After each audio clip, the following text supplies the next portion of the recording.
Um, Good afternoon, everyone. I think we have a lot of people already. Shalini, should we wait a couple of more minutes or should we give it a start? I think we can kick off the presentation because they will have access to the recorded version of that meeting. All right, so guys, welcome to this second day of Power BI.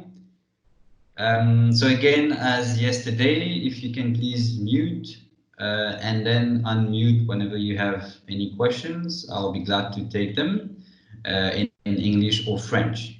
Right, so let's kickstart this day 2, where we will talk about a little bit more about Power BI Desktop and Power BI Cloud, and to explore a bit of more functionalities that you have in Power BI. Right. So just as a quick recap, yesterday we've discussed about Power BI Desktop, which gives you a number of options and possibilities. Today we'll try and go a bit deeper into Power BI Desktop and see what else we can get out of Power BI Desktop. We've talked also about Power BI Service or PowerBI.com, which is the portal where you can publish your reports, and you can design and create dashboards, right? So we have talked a little bit about dataset. We'll try to go a bit deeper into datasets today. We have also talked about Power BI Report Server. So just to give you a bit more details here. So Power BI Report Server is the tool that you want to use if you want to go on-premise, right? So if you want to publish your Power BI reports on-premise, then you have to use Power BI Report Server. So there are two possibilities that you can acquire those licenses, either through Power BI Premium, or if you have SQL Server Enterprise Edition with software assurance, this gives you the right to install Power BI Report Server. And the Power BI Report Server as such is a download that you can get from Microsoft Download Center. It's a free download. You just download it, you install, you configure, and you just need to have to be properly licensed to be able to use it, right? So the platform is actually reporting services. So you will see that it uses reporting services configuration manager. It uses reporting services look and feel. So you would have the same report manager or the report server that you can use to view your reports and control permissions, etc. So to your reports when it is published on premise, right? Right.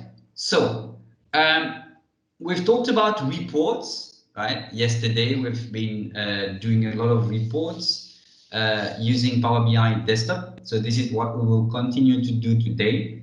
So yesterday we've talked about datasets. I've mentioned a direct query or import, two important functionalities of Power BI, how Power BI gets your data, whether you want to use cache data or direct connectivity. These are two possibilities. So you have the ability, you have three views, don't forget in Power BI Desktop, you have a report view, you have a data view, and you have a relationship view to manipulate the data model, right? We have talked about dashboards, which is a functionality that you have only in Power BI service, so Power BI Cloud. There is no dashboard in Power BI Desktop, neither in Power BI Report Server. So the only way to get dashboards is to use Power BI Cloud, right? So to publish your report in Power BI Cloud.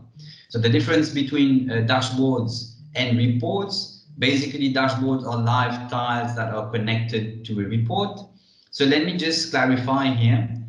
A report actually can connect to one model only, right? So to one set of data. So let's say if you want a report that looks at your sales data and another report that looks at your marketing data, and these are two separate databases or two separate models. So you won't be able to do that on the same report, because remember, the one report will have a set of tables that are put into relations. So you can't have two sets of related tables in one report. So the beauty of dashboards here is it allows you to bring different parts of different reports into one visual, into one dashboard, right? So this is the one of the key advantages or key functionality of dashboards, right? And of course, dashboard has got some look and feel that comes with it.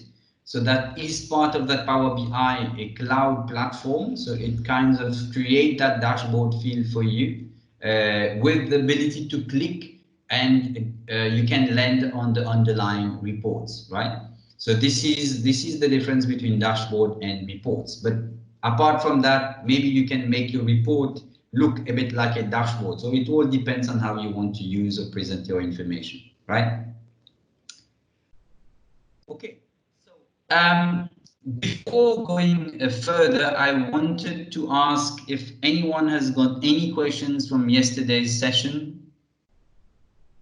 So if you have anything that was not clear that you want to clarify now before we proceed, anybody? Okay, so let's continue then. So when you look at report designing, right? So report designing in Power BI desktop. Yesterday we've been through report designing. Let me just go through and share my my Power BI desktop.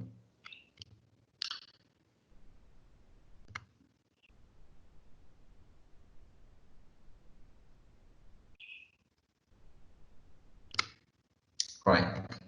So yesterday we've been doing two things. First is about that travel report, and second was about that sales report, right? So I want to show you a couple of more things in Power BI desktop today. First thing, again, so if we want to query data, the first thing you would start with is get data, and you can choose from your data sources, right? So I've got already my data source here, which is an Excel file, which we have seen yesterday. So if I want to look at the data, it looks like this. Okay, so I want to mention one thing here is when you add data to your source, okay, so if I open my Excel file here, right, and Shalini, can you just confirm what Didier, you guys are seeing my screen, right? Yes, we are seeing your screen. All right, so if you want to, let us say this is your source data and it's an Excel file, it can be SQL, it can be anything. So if this is your source data, and I will just to add more to this to make it right. So I will just say that this is this date. Right. So I've just added some data to this Excel file. So if I go to my Power BI desktop, I just need to refresh this. Because it's connected to that Excel file, it will bring that additional Paris line to my data, right? So this is pretty much straightforward. So if you connect to any source, whether Excel or databases or whatever, as soon as you refresh, it will bring the data to Power BI, right? So you can see the Paris line has been added, right? So this is about refreshing data, or when you have data that has been added to the source. So now you can notice that I've got some discrepancies in that data file, right? So because it was key in using Excel, somebody wrote Johannesburg properly, somebody wrote just Joburg, somebody wrote Antananarivo, somebody just wrote Tana, right? So there are a couple of discrepancies. So if you want to analyze this, I want to show you what happens when you got data like this. And there's an important aspect of BI, which is cleansing of data, which is correction of data, right? This is key to any manipulation or any analytics of data, because if I just show you here, like a report, let me just remove this one and build some additional reports. put it here. So I want to analyze how much I've spent, okay, by location. Okay, I just want to clear all filters.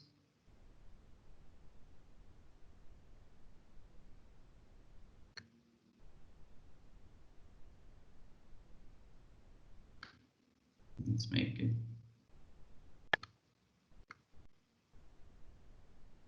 Okay, these data for now. Okay, just remove those filters for now, right? Just I want to have you to have a look at this. So what happens here is you can see that it doesn't know that Joburg and Johannesburg is the same city, right? So it just gives you two reports, which is not correct, right? Because the data was not correct, of course, the analytics behind and the report behind becomes, of course, incorrect. So, and this is something that we see when doing BI projects. This happens every time, because imagine you have a system where you have a column called city, and in your line of business, in your system, that city is not a drop down, is a free text, so anybody can type whatever he wants. So from an application perspective, it's not a problem, right? Application will work. So even if you type Joburg or Johannesburg, it doesn't really matter, the application will work. But when you look at, if you want to do analysis, right? So first thing you will want to do, well, this is the first thing. Doing BI projects is a little bit different. So when you do BI project, you first start by the end. So you start asking, what do you want in terms of result? What do you want to see? What dashboard do you want? How do you want to view data? So the first response would be, okay, I want to view my sales by region, right? And the first thing that you want to do when you go into region, into your database, you have a look at region, you'll see the region column is a free text. So anybody has typed in whatever they want. Some has left it blank, some has just put in in abbreviation, some has put in a full, some has put with a dash, some have put with dots. So there's a lot of information in your system that is not 100% accurate because of line of business application, because your system hasn't been designed to cater for this in a structured manner, because you have just left it as an open text, so it doesn't make sense. So you will often find, so sometimes executive will ask you reports by region, etc. And when you look at the region, you will see streets or cities. You can see, for example, I don't know, Orlando in Texas, which doesn't work, right? So city and state doesn't work. So because there was no drop-down list, structured drop-down list in the application, so it makes it that you will find some streets that, or some cities that doesn't exist in a district or doesn't exist in a state, right? So what I want to say here is Power BI allows you to correct that data, okay, to change that data. This is what I've mentioned yesterday. This is what we call transformation, right? This is a key aspect of any BI project. Even if it's a simple project like this one, it's a simple cost analysis for traveling expenses analysis. And for that simple example, you can see the challenge you will have, right? So you have two options. So what you would have done in Excel, probably those that are using Excel a lot, they would have probably built a column here with a formula that will probably change this Johannesburg or this Joburg to Johannesburg, right? Or you would have done it manually or whatever, right? Power BI allow you to do it in a structured manner. For example, in Power BI, when you go to that transformation section, right? So I just want to highlight one thing. Yesterday I've take you to that transform button. Okay, I just want to mention today that this transform functionality is a specific module or a specific product which is not Power BI as such, but which is called Power Query Editor. It just exists in Excel as well. Okay, so Power Query Editor is now part of Power BI. It's built in within Power BI. Power Query Editor allows you to change the data, to transform your data, right? So for example, if I look at my location column, so I will see that, okay, I have a problem with Johannesburg or Joburg, which was wrongly written. So what I can do, I can just say right click, replace values. Seems quite easy, okay? I would say, for example, replace Berg with Joe. Right, so seems quite easy so far, right? So which is correct. And then I will do the same thing for example, Paris. Sorry, Antananarivo. So I will call it find. Now replace it with Anta.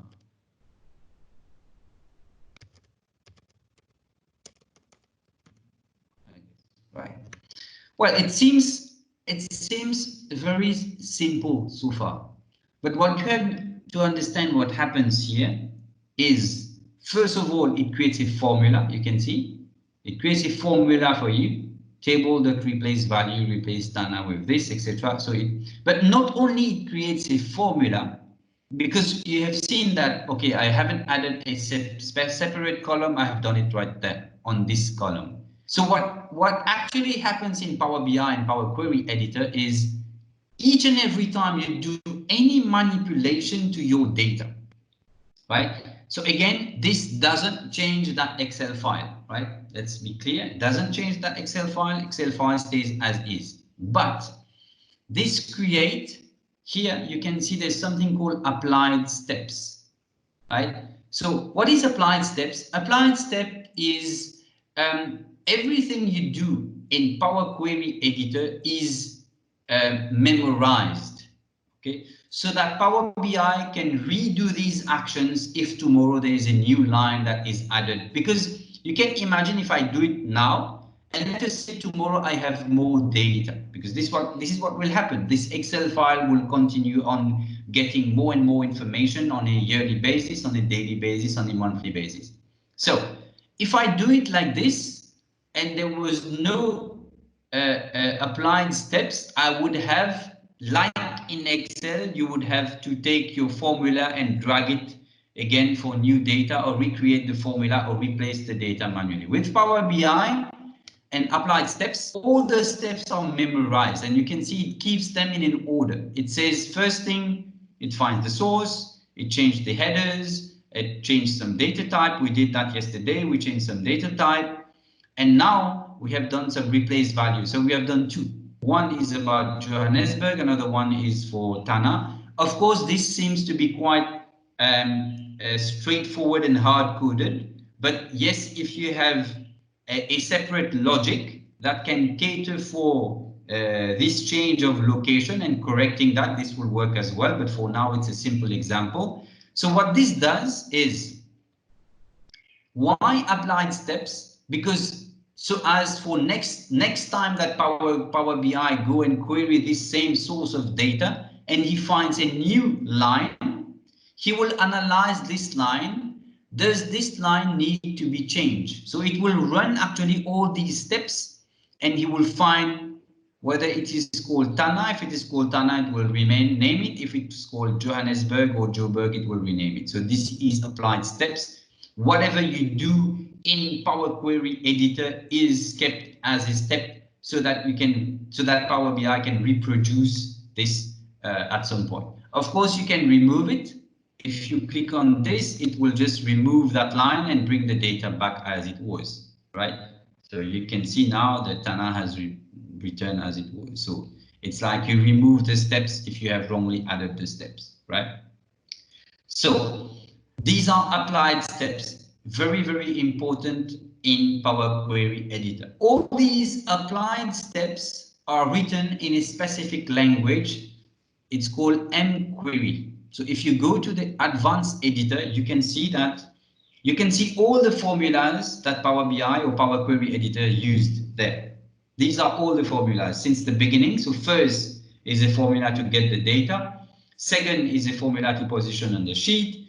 Third is a formula to promote the headers, because it has to promoting headers means it will take the first line and make it a header, because remember, it's an Excel file.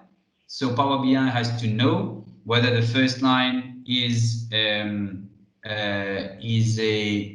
header or is the data. Next line is about that. Yesterday we did transformation of those columns. The trip number, we make it numeric, and then the country, we have also changed it to be a specific format. And right now we have changed the value. We have done a replace value for Joburg to Johannesburg. The other one I removed it, right? So all these are mQuery editor. So you don't have to learn them, but you can go and change them, or you can probably use that as a learning step, right?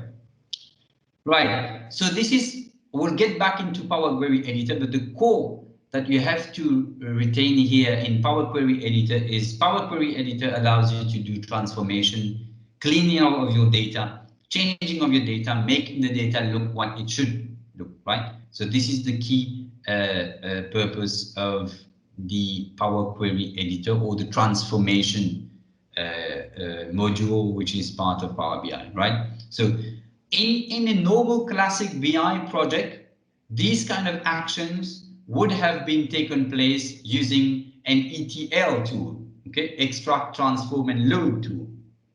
So in ETL tool, you extract data, you transform them, and you load them, right? So Power BI can do the three of them. Power BI can extract the data, which it did, can transform the data, and of course can load them in a visual or to be able to present, right? So if I now hit close and apply, it will apply those changes to the data structure, right? So you will see some process that will run to apply the changes. So it will just take whatever we've done, apply it to the model. And now you will see your visual, which will change, right? So if you give it a minute, it's currently refreshing. So now you can see that Johannesburg, there's only one, whereas Tana, there's still two, because we haven't changed it, right? So this is key to building BI. You will have a lot of those scenarios that will happen when you start building projects or you start building reports, because people will ask you for information that is wrong at source, okay, and you cannot do anything about it. Sometimes you can't go at source and change it. So you have to find a way to change it. And one of the ways to change it is to change it when you build a report. Okay, so when you query, you change the data, you correct the data, and you present the data, right? So this is an important aspect of Power BI, so the transformation of data. Now, the second aspect of Power BI dashboard is about creating more and more. Let us assume that, okay, I will just give you, just move that and make a bit of space to add some additional items.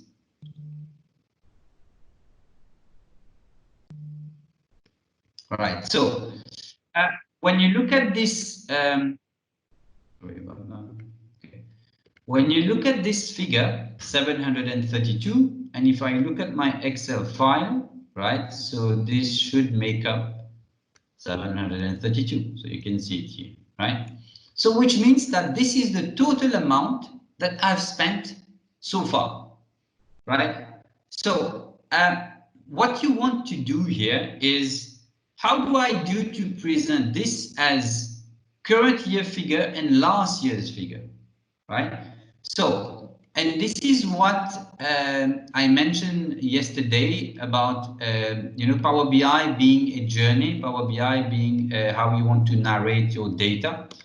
So when a user opens your report, okay, user open the report like this, you have to understand, as the report author, you have to imagine what do you want to give your users, okay, when they start. Okay, do you want to give them the full amount? Does it make sense or not?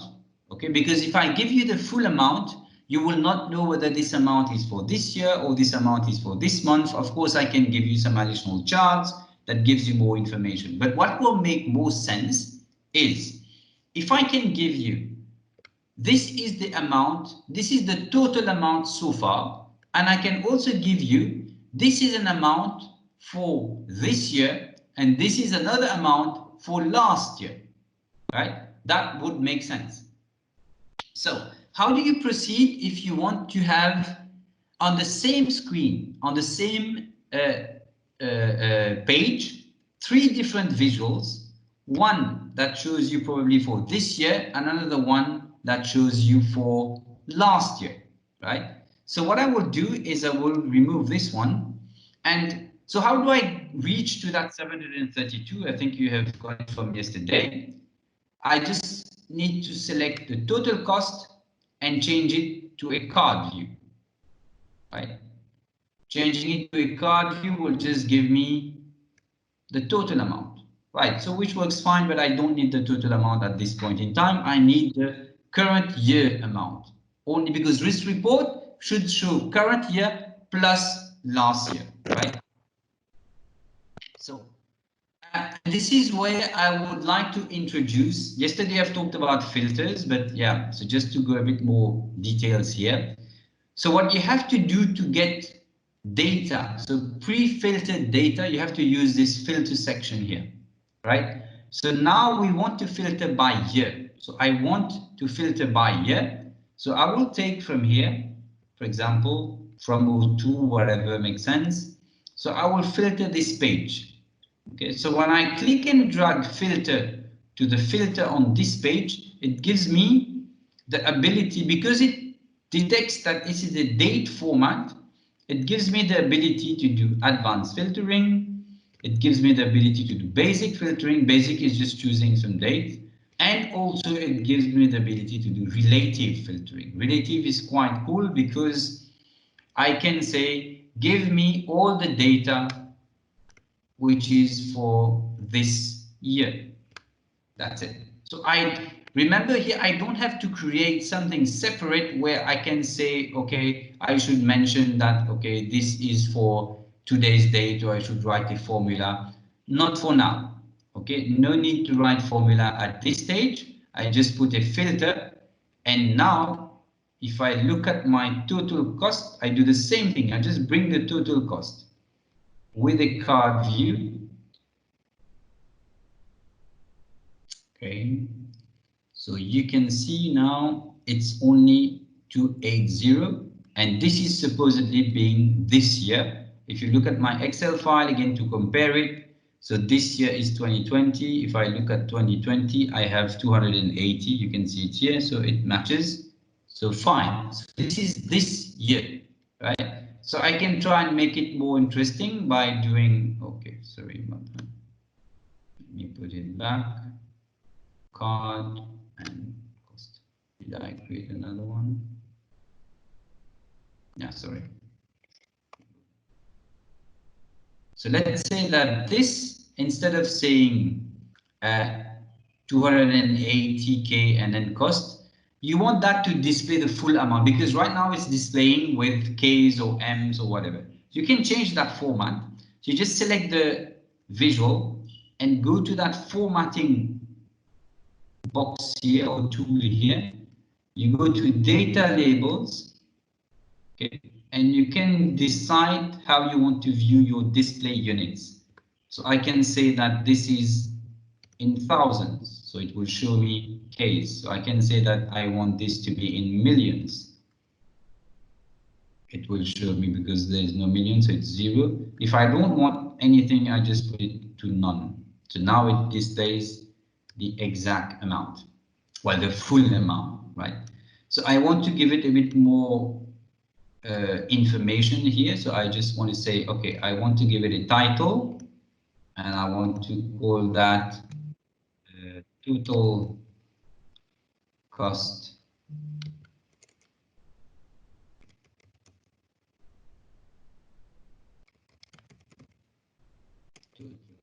traveling this year.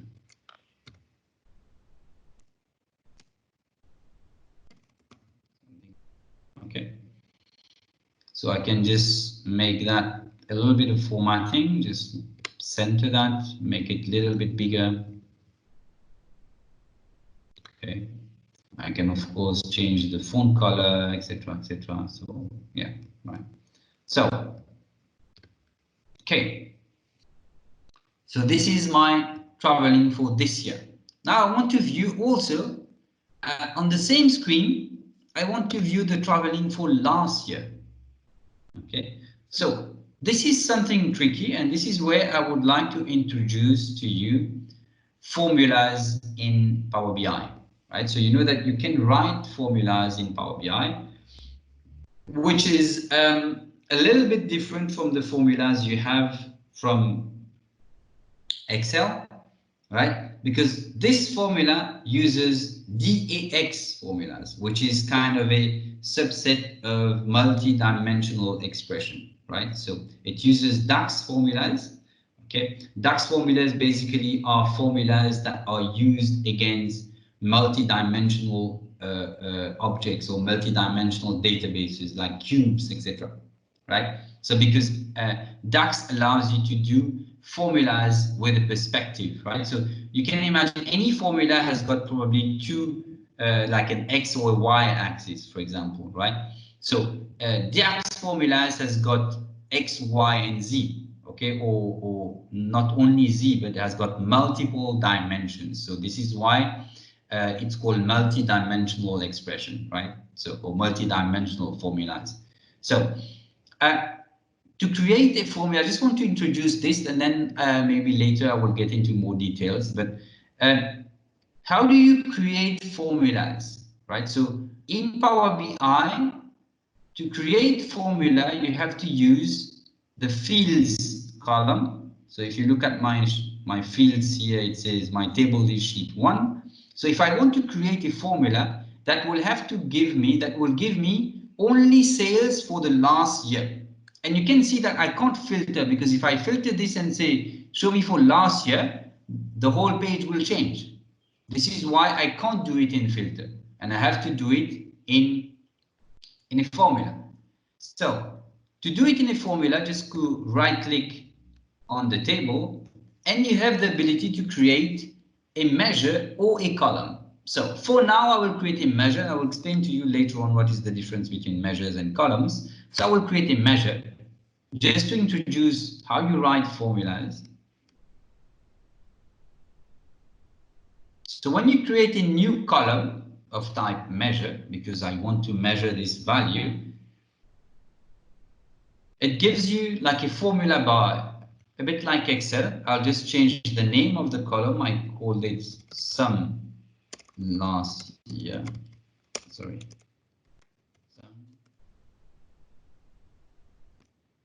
You can give it any name. And if you want to start writing the sum for last year, you always have to start. Okay, right. So because right now we have to use a filter mechanism, which we cannot do in the filter on page because it will filter the whole page. We have to write a formula that filters the value.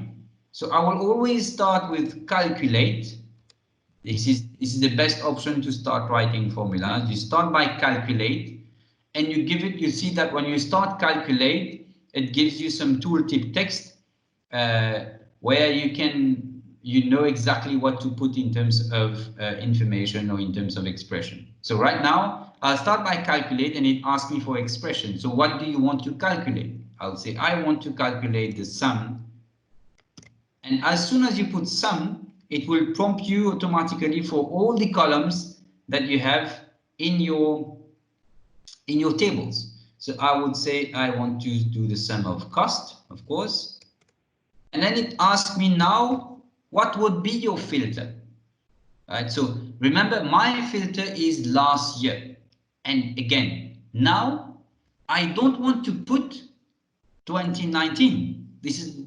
I don't want to do that, because if I do that, when I open my report in 2021, it will show me 2020 2021 plus 2019. So I don't want to do that. I want this to be dynamic. And in Power BI, you have built-in time intelligence. So Power BI know what is time. So it does understand time, it does understand date. So what you have to tell Power BI is, okay, fine, I just want to go 1 year back. That's all what I want. Okay.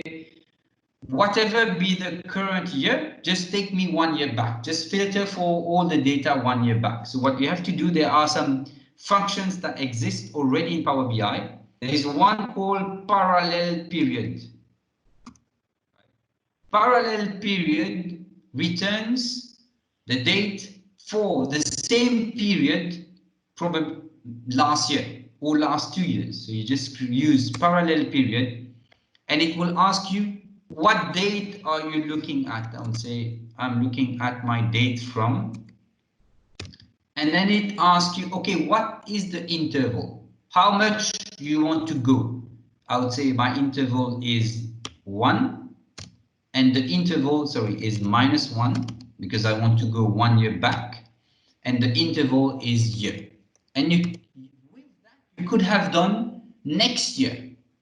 Right, so there are some algorithms, some mechanism that you can use to do previsions, right? So you can do previsions in Power BI because the formulas, you can write some formulas that support previsions that can give you prevision based on your previous sales or previous cost or whatever. But this is a simple example of how you can, I'll just close that, of how you can create a simple formula.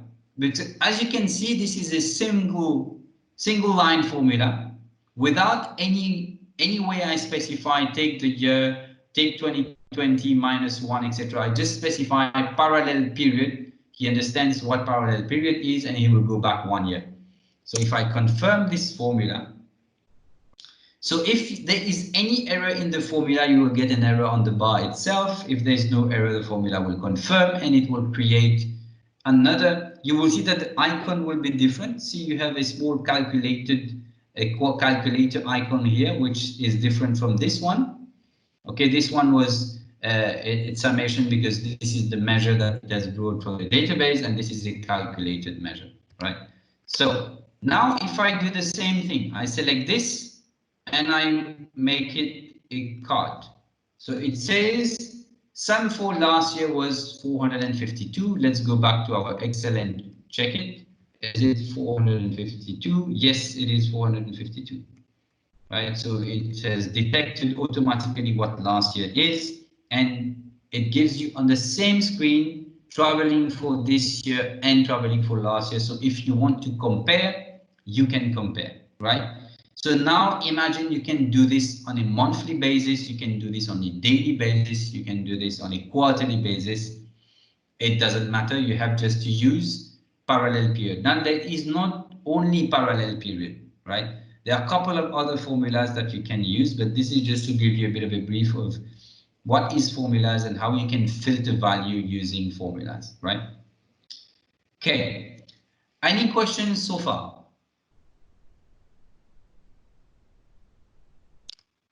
No? Okay, so I think we have everybody here. Some no questions, right? Okay. Right. So let's continue now with a couple of more information. So when you design reports or dashboards, yeah. So first thing that you have to understand is about the data. So we've just talked about the data, how you can get the data, manipulate the data, change the data, add formulas, etc. Right. So once you have that data that is properly formatted or properly organized or corrected, okay. So now you can start building the visuals, right? So visuals is quite straightforward. If you want to look at the visual, it's pretty much straightforward. So if I now want to have, okay, I have the two columns, last year's column and this year's column. So I can decide to make a line chart with the cost, okay, both cost by date, okay. and let's make it by month.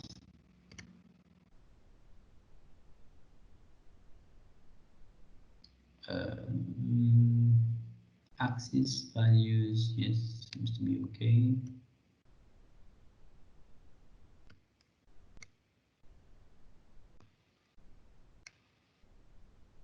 Okay, I have only figures for January. No. Ah, yeah, okay. So last year I had only for January. Okay. Let's add another column just to have some more data.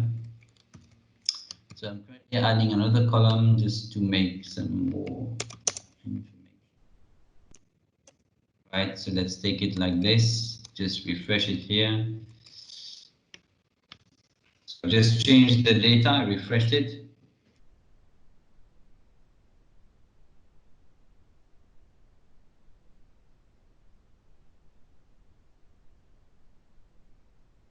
Let's give it a minute. Right, so okay. So it gives me, so you can see two lines. This is what I've done last year in January, and this is what I've done this year in January. Okay, and same thing for February. Right, okay.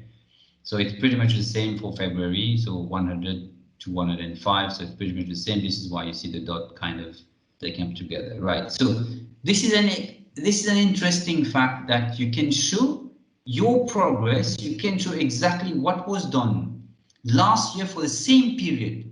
So this actually shows me clearly that, okay, last year in Jan, I've done 280, and this year in Jan, I've done, 10,000 last year and 280 this year, right? So it gives me clear indication of my comparison on a monthly basis, right? By writing a simple formula, I can build this in a number of ways. I can say now on my map, also I want you to show me last year what I did.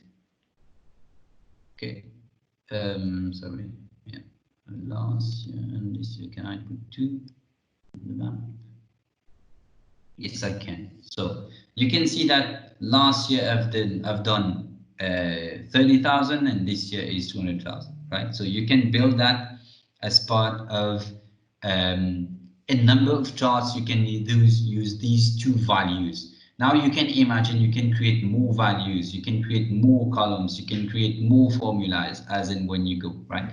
You can also decide to present that differently, right? So you don't want to present it like this, you want to present it in a table as well. So you present the sum, okay, by country, right? So you can see, or you can do that in a matrix format, which makes more sense. So you would say France, last year I've spent this, and this year this. Well, this we can rename it to this year, okay? But you can clearly see here what is your progress, how are you doing. So these are key information that business analysts or business users would require to have in terms of analytics or in terms of reporting, right? These are key. Going back 1 year, going back 1 month, these are key aspects of building reports. And Power BI really makes it very, very simple as far as you know how to make those formulas. You don't have to filter them because, again, if you filter, you will never be able to achieve this result using a filter in the report because the filter will filter the whole report. The only way that you have to build this is to use additional columns, is to use calculated columns, is to use formulas, right? And this makes it much more easier for you to build, okay? Right, so now I just want to go into a bit more details about those formulas right now, okay? So so again, like I told you, we are using here DAX formulas, right? So DAX formulas are formulas that are meant for multi-dimensional systems, so for multi-dimensional databases, right? So in Power BI, there's approximately 200 functions that are already there for you to use. One of them was the parallel period that I've shown you, and you can use a lot of them. So the easiest way for you to start, maybe a lot of you might be asking questions, right? So where do we start with those formulas? How do we learn them, etc., right? Of course, there are a number of documentation available on powerbi.com, and on the community, but there is one interesting way for you to learn those formulas is to use what we call quick measures, right? So quick measures allows you to use a wizard to build your formula. So let me try one. So I will create a quick measure and I will show you what are the different options that you have in building quick measures. So first thing it asks me what type of calculation that I want to do, right? So I can say I want to filter or I want to do whatever type of information, or I even have time intelligence formulas, right? So you can have year-to-date total. You no need to work these totals in Excel. So you have quarter-to-date total, etc., right? And of course, you have basic math operations like addition, subtraction, etc. So let's start with that filtered value. All right, so I want to filter value. So it's first ask me where's my base value. Base value is what are you looking at? What do you want to sum? What do you want to calculate? So I would say my base value is this cost. And of course, you can decide to sum, or you can decide to average, to minimum, to count. These are all aggregations that are supported in Power BI, right?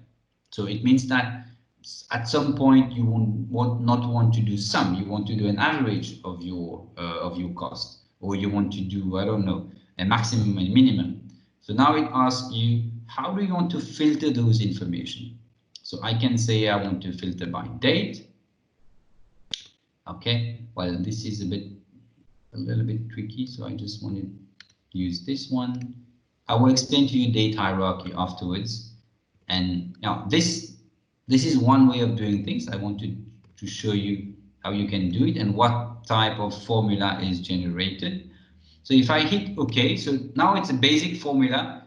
Give me the sum of all the cost for 2019.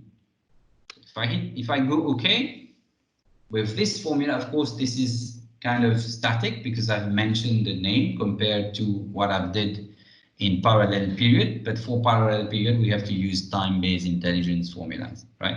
So let's see what happens now. So you can see that it has created another calculated column. So it just renamed that column cost for 2019. And this is what has been done, and this is what the formula look like. Pretty much different from what I've done. So it says calculate, always start with calculate, sum of cost, okay, where, this is kind of in where, this is the filter, this is where the filtering happened. So it's kind of where the year is 2019, okay. So this is a simple formula, but this is a kind of a static formula, because this you specify the year, but this is also one way of doing formulas, right? So if I give you another example, another quick measure, okay? So again, let's say I want to have now, I can go a bit further. I want to say, okay, I want to have a year-to-date total or month-to-date total, right? So if I choose year-to-date total, ask me, what do you want to sum? What do you want to calculate? And where is your date column? I can just say, this is my date column. That's it. If I go OK, this will calculate a year-to-date. So let's say we are in May, it will calculate a year-to-date total. And if you look at this now, let me add this to this. You can see the actual value. And let's see, no, not 2019, I'm sorry about that. This one, cost year to date. Let's see what happens. Right, so for now. So let's see the formula. So it's a little bit complex. It says, first of all, it checks whether there is any filter on date from. If none, then it creates a total year-to-date formula. This is an existing formula, right? Total year-to-date. You just have to give him what do you want to do, sum of cost, and what is your date function. This gives you a year-to-date total, right? So right now it's giving me an error because I'm having a filter running, so I would have to remove that filter for that to work. But this is how your year-to-date column. So basically, this is the formula. Simple line formula, and this is what you can do to create easy formulas. There's a number of examples here, a number of options, but you have to have the data, of course. So if you go to calculated quick measures, there is a number of possibilities here. So running totals, addition are straightforward. Time intelligence are key. So this is year-over-year change, month-over-year change, etc., etc. Right? So these are all important, or most probably one of the quick wins that you can have if you want to learn about creating formulas in Power BI, right? Okay, we'll come back to that formula thing in a while, but I just wanted to introduce formulas to you, so then it makes just to have you to understand that if you want to filter information, there are two ways. You filter the report, but if you want to go further down and have it visually, two different type of filters on the same chart, on the same visual, on the same visualization, then you will have to create two different columns to be able to present that in the same visualization, like in this or even in this, right? Okay. So if you have any questions, else I will just continue. Right. So the next point is about, again, we'll stay on the formula topics, but just to you guys have been using a lot VLOOKUPs in Excel, right? So a lot of you uses VLOOKUPs in Excel. So a lot of you, what you do is, for those that have started to use Power BI or already using Power BI, I've seen a lot of people, a lot of customers, what they do is, first of all, they prepare an Excel file. They try to change this Excel file, they format it, etc., right? So you have to understand that Power BI doesn't look at the formatting of your Excel. We'll just ignore the Excel formatting. So what interests Power BI is the data. So one thing, right? So I've been showing you this Excel file or even the other database.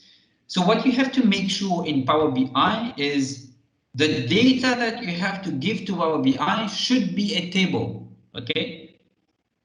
Because again, Power BI works a bit like a pivot table. So it expects a table. You can't give Power BI another Excel file that has got, like, for example, some lines here and some formatting there and some organization of data like this here.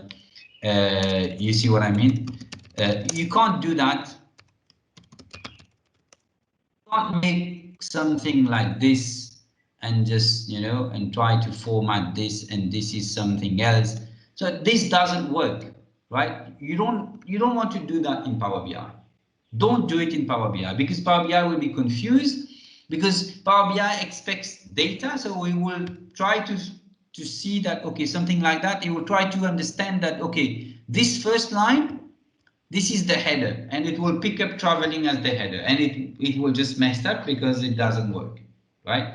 So please no need to do any formatting, and also no need to do any formula to complete your data, right? So I will try to explain myself. Let us say you want to add something here, for example, which says what was the budget, the traveling budget for, I don't know, each manager. Okay, let us say. It depends on how you want to make it, right? So if there was a budget and then you wanted to compare your expense with the budget, what would you do in Excel? In Excel, you would have done that. Okay, so let me just say that my budget is according to the manager, right? So I would say, okay, actor has a budget of 1 million, right? So I would have to do this everywhere, and Janice has got 1.5 million. So you would have to do something like that. Okay, I think everybody is with me, right? Because this is the way, or probably you would have to do some kind of a VLOOKUPs, but anyway, you would have brought those information here. Okay, so, and this is what you should not do in Power BI, because Power BI doesn't need this here, because it will break everything.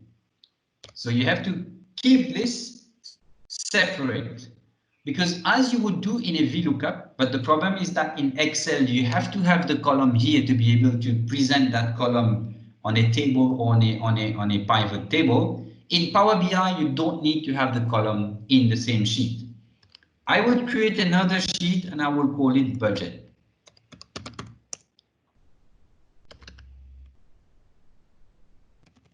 And I would say Akhtar has a budget of 1 million.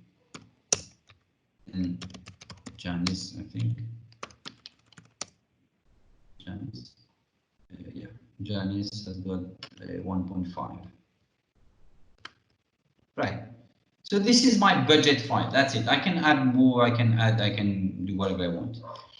So I've created a separate sheet, and I can do any other sheets like this that explain further this data.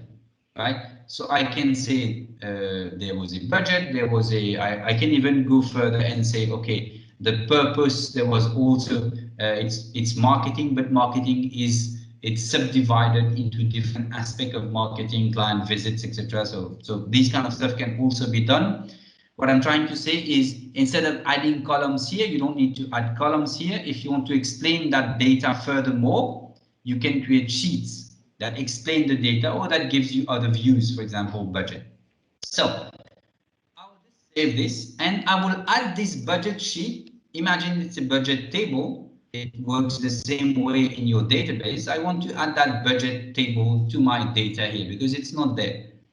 So first I have to bring that data in. So I will get data again from Excel, because right now it's a separate table, right? So this is why I can't only do refresh, because refresh is for per table. So if I need to add a new table, I have to do the import process again. So I would go budget.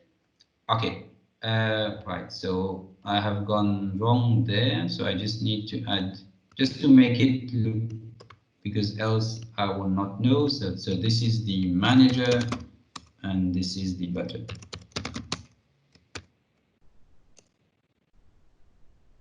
Okay. So again, I'll get it from Excel.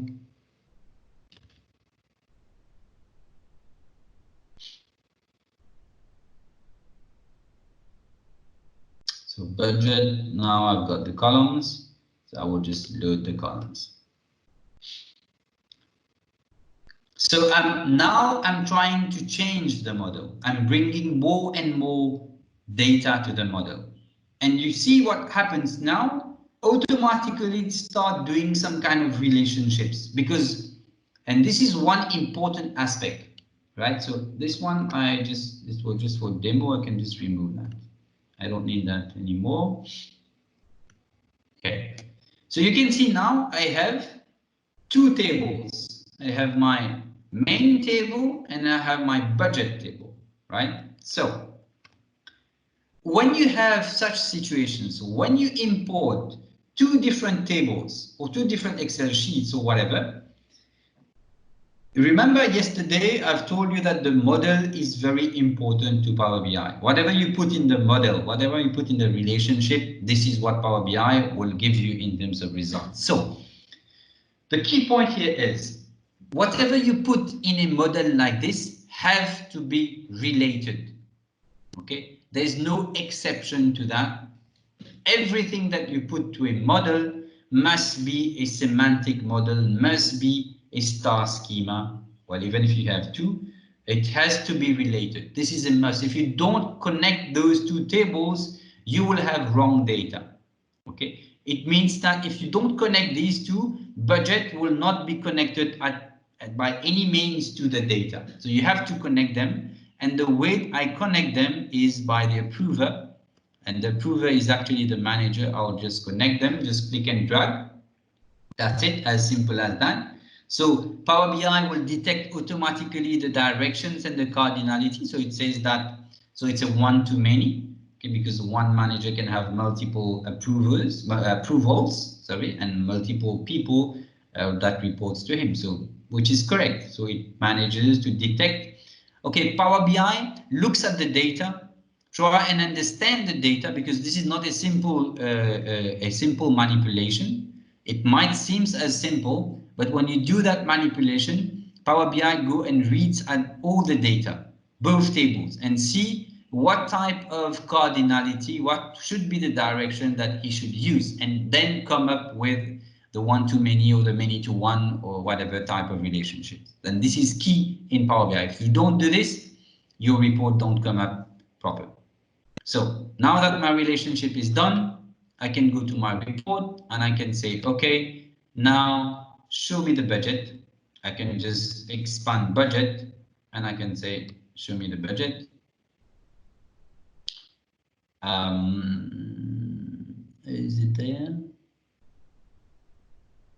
No, not in this one. Sorry, let me just, because this I have used a number of stuff and by region, etc. So I would want to know what is the total cost that has been spent, right? Let me put that in a table so everybody can read that clearly. What is the total amount that has been spent by a manager and what was the budget, right? So why am I missing? Okay, yeah, because my data is filtered. Let me just remove that filter just for now, because I want to show you all the data. Okay. So you can see now, Janice has done 72,000 and with a budget of 1.5. So I've done 760 with a budget of 1 million, right? So this is how you can easily create links, and this clearly gives you an indication of budget. Now, if you have budget by month, etc., you can also do that. You can also expand in your budget table. You can say budget. This is the budget for the year. This is the budget for month, etc., etc. You can. The more you give, and actually, in BI language, this is going to be called the fact table, because this is where you have the data, and budget is only a dimension, right? Budget is going to be the dimension. Budget is going to be the one that explains further the data, okay? Or that gives you another perspective of that data. So in Excel, you would have done that with some kind of a VLOOKUP, but here you don't need VLOOKUP. The VLOOKUP has been replaced or is replaced by that relationship that you can't do in Excel, okay? And you can do in Power BI. So relationship is key in Power BI. So when you do your reporting, if you need to explain your data in different manners, or you need to give different perspective of your data, you have to add relationships. Don't go and add on the same Excel file, because you will end up spending more time trying to build that Excel file than building the report. Keep the Excel file as raw as possible. A lot of you, if you're not IT or you don't have access to data sources directly, you will probably receive an extract from IT, right? IT will just extract some Excel file from your core system and give you that extract in Excel. So take that extract and work from that extract. Don't modify that extract. If you need to add sheets, yes, you can add sheets, but you don't need to modify that data as such. No need to add columns. If you need to add columns, add it in Power BI. I've shown you how to add columns. Create those columns in Power BI. If you need VLOOKUP columns, create other sheets and link them together, right? So another point. You don't need to create formulas or columns as you would have done it in Excel, but because you can see now there's a lot more stuff that are already available in Power BI. that already does a number of stuff for you, so you don't need to create those columns. If you need to create additional columns, which are derivatives of some existing columns, you can still do that, but do it in Power BI. Why? Because remember, if you do it in Excel, this Excel file will change every day, because every day IT will give you a dump. So this will change every day. So what you will have to do every day, you will have to come here and create a line and add it. So this is why I ask you to not to modify the dump, use the dump as is, import the dump in, import the Excel file in Power BI and manipulate it in Power BI. Because when you manipulate the data in Power BI, don't forget about the transformation and don't forget about the steps, okay? The applied steps. So when you manipulate the data in Power BI, remember what you have done, and next time you will refresh the data, Power BI will automatically do the same action or create the same formula for you on the refreshed data or on the updated data, right? So you don't need to take and to do changes in Excel. This is very important to note. As far as possible, no need to modify Excel, modify it directly in Power BI. So I've given you tools that you can use by creating columns or by creating measures. Right? So I'll get back to those creation of columns and measures, right? Okay, questions? Okay. So let me just take you a little bit more now into those creating of additional columns, right? So you can create columns in two different areas. First, you can create it here in the report view, and second, you can create it in the transformation view, right? So in the report view, to create a column, just select the table where you want to create a column and choose either measure or column. So now what is the difference, right? What is the difference between a measure and what is the difference between a column? So a measure is a BI terminology that means that you want to do some kind of aggregation on that specific column that you want to create. It's not a simple column, it's a column that must be aggregated, right? It's a column that when you sum it, it gives you, it makes sense. This is a measure, right? It's a column that you want to use to analyze data. For example, quantity is a measure. For example, amount is a measure. But maybe discount value is not a measure. You see, because the discount value, if you sum together, you sum all the discounts together. Of course, it will give you like a total discount that you have given during the course of the year. But if it is something that you will use for analysis purposes, then it's a measure. Else, it's not a measure, it's just a column. Even if it is of type numeric, it's a column, right? So when you use measure, when you use column, so you would use measure when you want to do some aggregations. You want to do sum of that column, then you use measure. If you do not want to do sum or average or whatever aggregation on that column, then you use a simple column. A simple column is just, for example, in my here sheet, I want to create another column which reads properly the, for example, the location, like we've done in some example yesterday. So the location was, or the movies, right? The movie's name was written with some additional information that I didn't want, right? So some bullets, some numeric bullets, I didn't want those bullets. So if I want to remove them, I create another column, right? So same here, if you want to create a column that is only for information purposes, that you're not going to sum, then you create a new column and you don't do measure, okay? Right, so there are two ways to create columns. Here in the report view, so you create columns or you create measure. or you can go to the transformation screen or the transformation module, the Power Query editor. You can also create columns here.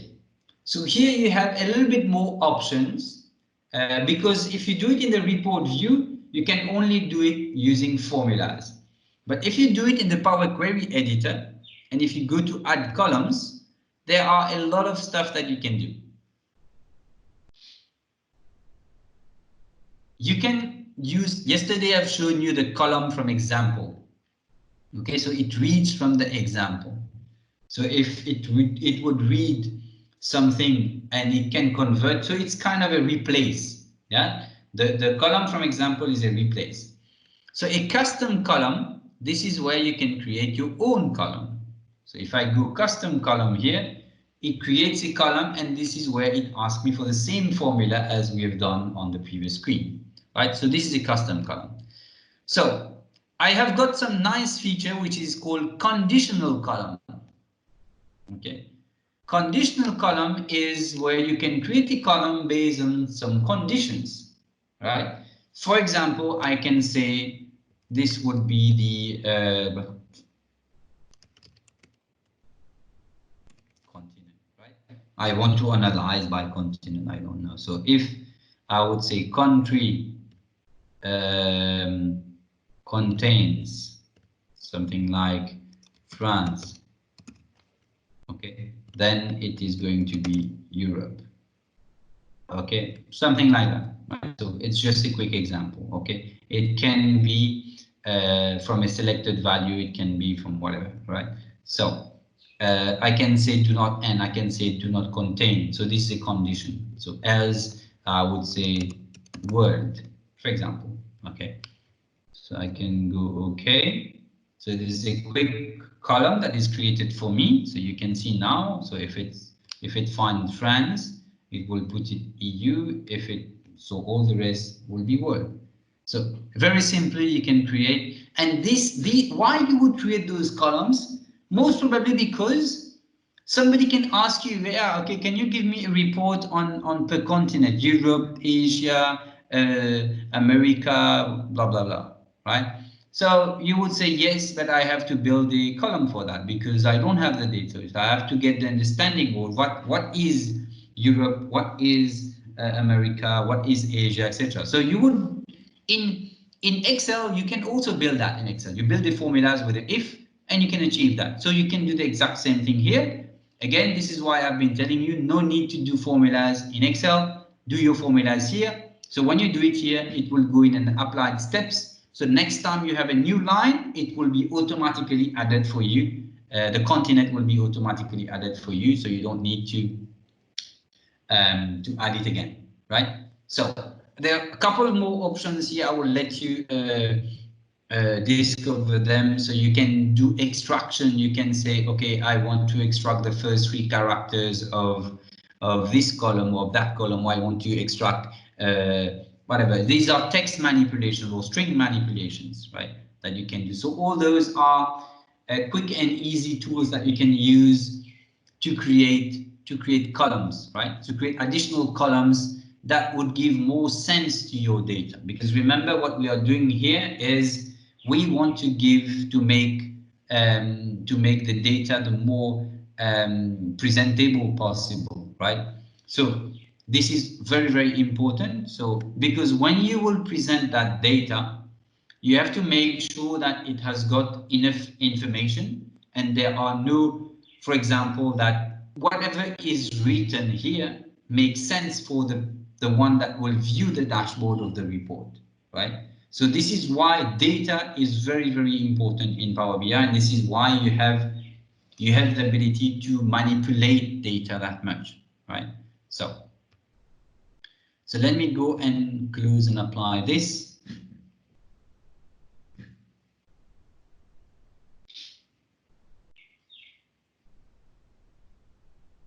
Okay, so we'll just wait for the refresh to happen. So I can see now my column has been added here, continent, right?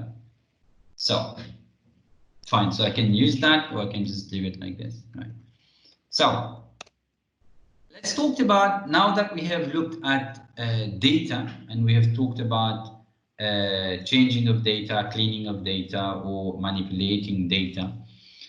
Now that you have prepared all of this, it's important that you start looking at our report. Okay, so I will start now to introduce a bit of the report canvas that you have. So this is the layout that you have to create your report. Okay, so we'll talk about a little bit about report formatting, right? So how can you format those reports? First, you have to look at the size that you will need for your report, right? So basically, you can see Power BI, depending on what type of screen you have. You might have some space, or it might look a little bit small. So what you can do, first of all, you can start by configuring, just click on the blank screen there, and you go to the format. When you go to the format section, you have the ability to put some page information. If you want to enable Q&A on that page, you remember your Q&A of yesterday, where you can ask questions to your data. You can define the page size, right? So you can, if it's not enough, you can make it smaller, you can make it bigger. You can change it. You can see that it changes.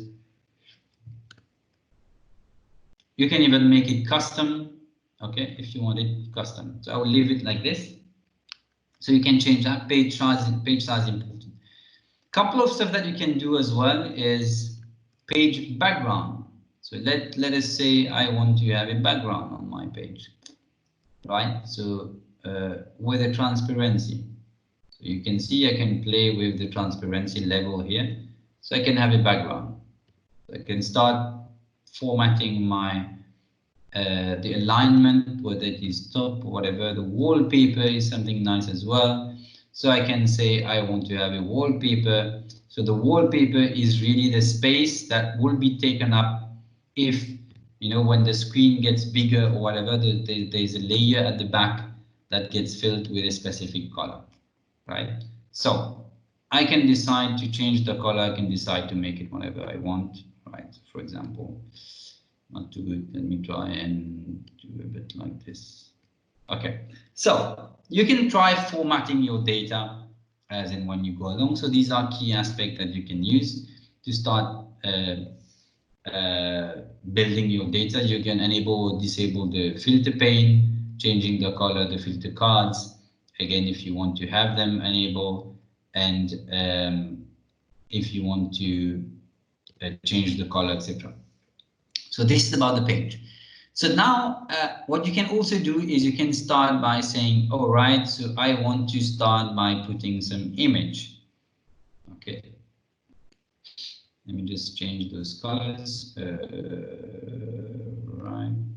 So I can put some image. I can put some, let me just change that back. Wallpaper to default. Yeah, like this. Okay. Okay, so I can start by making some shapes. I want to see, for example, the top section has to be formatted like this. This is where I want to put my header or my filters or whatever I want. And I can start also, what I like doing is about putting some, you know, some lines that separate, not maybe not blue, but I can change it afterwards. Let's make this. Let's make this line white. Right, this one, let's, okay. So what you can do is try and do things like that. And I want another one. But this time I want that to be 180.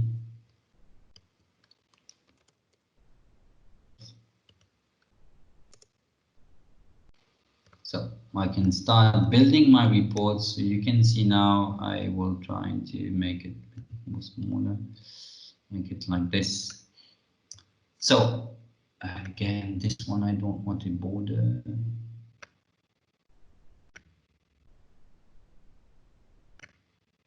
maybe I want this. All right, okay. So now I will start building my reports. I would say, so this is my report structure. This is how I want it to look like. Let me just make it a bit more smaller like this. So I want 3 sections here, another one here.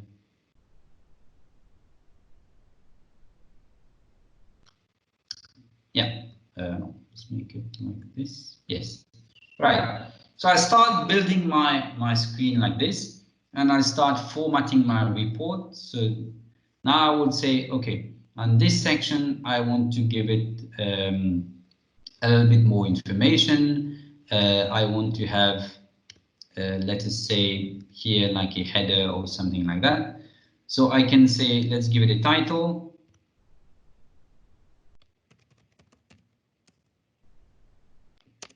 Not title, sorry. I don't want to use title because title is going to appear on top. Let's just give it a text box instead of this. So this is going to be report. Make it like this. Move it on top.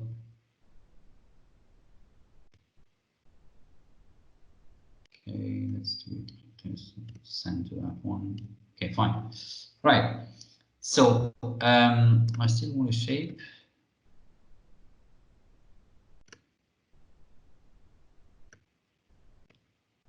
The color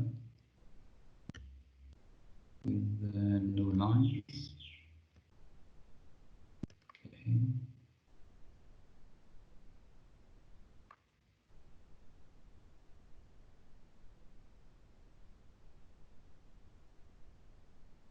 Making the same size. Okay, so and this is where I would like to have my filters. I'll put that later on. Okay, just align this one. Okay, right. Okay. So well, you can do some report designing and formatting there. Okay. So what I want to do is I want to have a chart in here. And this one would show, for example,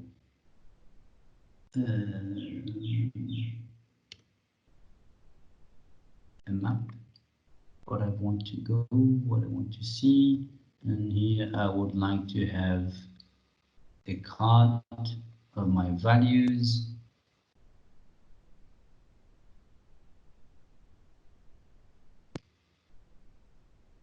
And here I would like to have a line chart.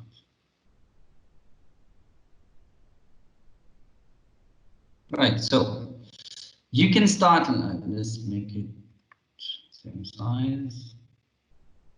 Okay.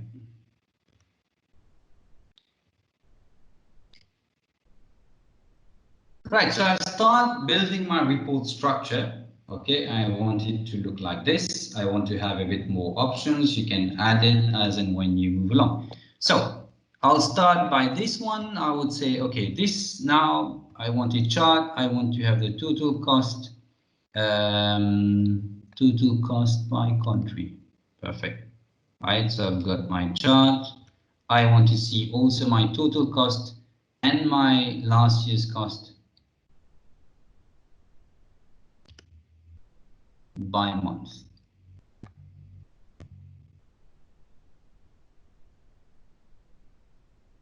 Okay, so not here.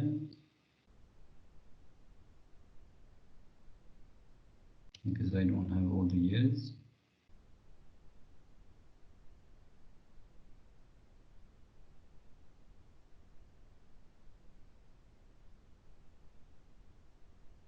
Okay, right. So, and here I want to see my total cost. Okay, and here I want to see my total cost by country. Right, so let's make it Let's make it.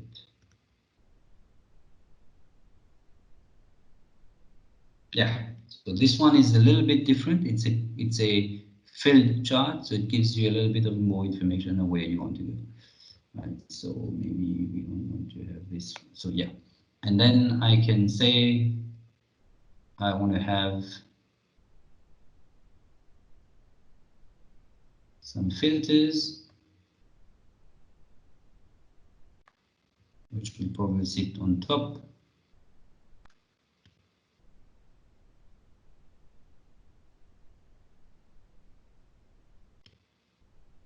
Let me put some data in there. So I want to filter by country.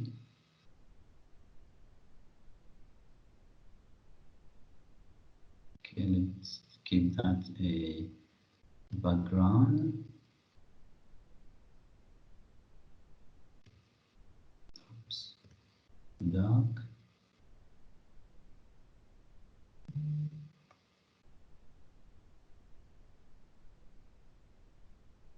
Right, and make the items in white. Yeah. So again, start by building stuff like this. So this is country.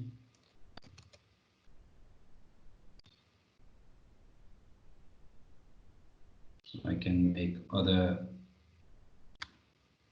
So instead of country, I can say now I want filter by approver as well.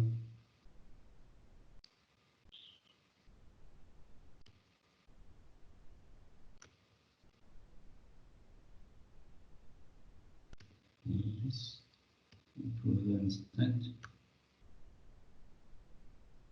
Right. So I can make this a drop down.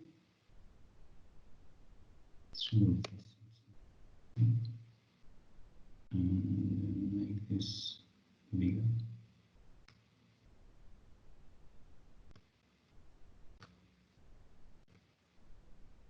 Make it drop down. Right. So you can start building your reports, and yeah. So if you want to have, just remove that background.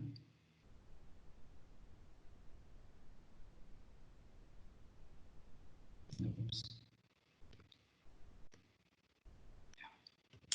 Right. So now you have, so it depends on how you want to structure your data, but you can start by structuring first by putting sections and then by putting your different visuals and changing that visuals and start making it look good and start formatting that report. So there are a couple of stuff that you can do as well. There is something here called themes. Okay, you can decide to change themes, which is just a set of colors, doesn't change by much. You can see, so it all depends on what you want to have, what you want to achieve. So of course you can do some more work in terms of formatting the data, etc., and presenting the data, but it all depends on how you want to view. So you can see there are small changes to the color scheme right there. Okay, depending on what you have chosen in terms of the color themes. So any questions so far?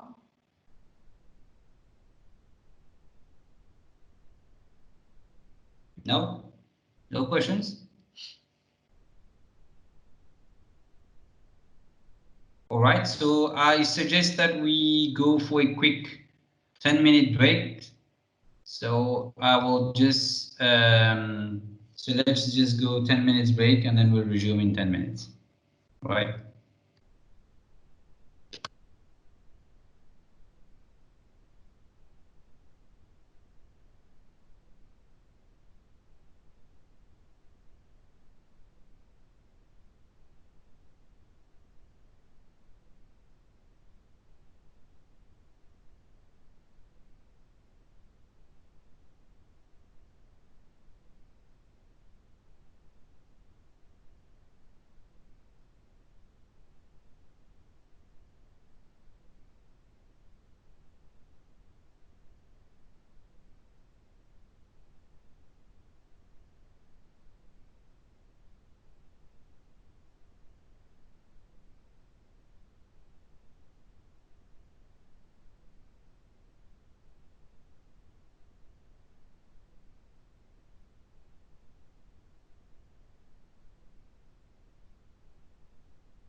Hi guys, welcome back.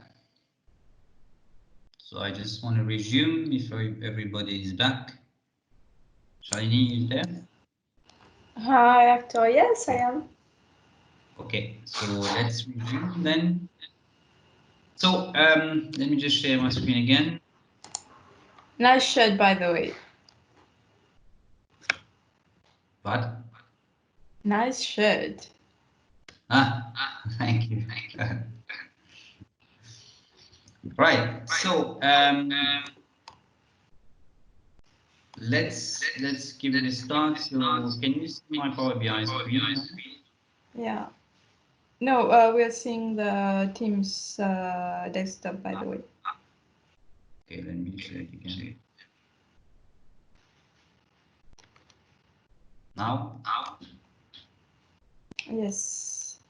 Okay. So guys, what I did is just a bit of formatting here. So you can see that report that we were working on is a little bit formatted now with some backgrounds. So I've just used themes that you can have here. So you can use them and you can, of course, change as and when you need, right? So, so from there, what you have to do is publish that report, right? For everybody to be able to use that report. Let me just change that back to this one and share it again. All right, so to share that report, I will just go File and Publish. So I will publish to Power BI.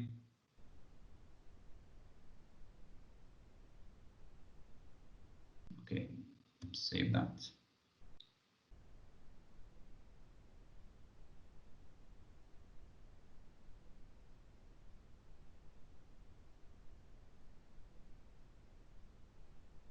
So the exact same report will be published to Power BI. So with the exact same look and feel, so I'll just select the workspace I want to publish it to. I can publish it to Teams as well, right? For your information, if you are using Teams, so you can publish it to Teams. I will just replace the data set and it's good to go.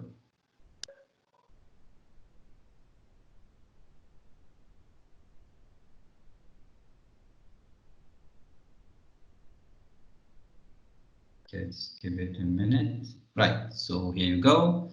Let's open up that in Power BI. My workspace.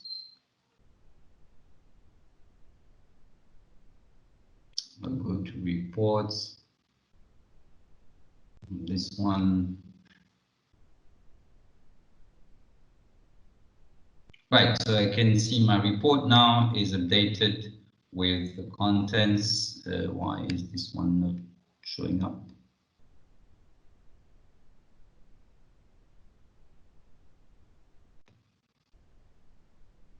Okay, I will have to republish it again. So let me just check what is the issue there. No, seems to be okay.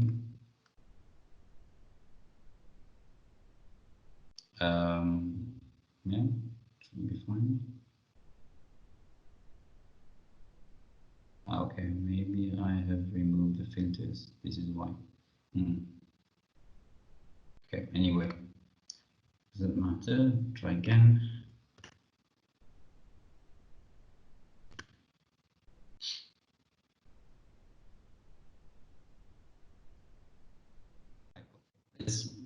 While waiting for that to happen, let's go back to the Power BI cloud report and right. So I've shown you yesterday that you can, once you build that report, you can share it. So you have the share option here, and you will only have the share option if you have a Power BI Pro account, right?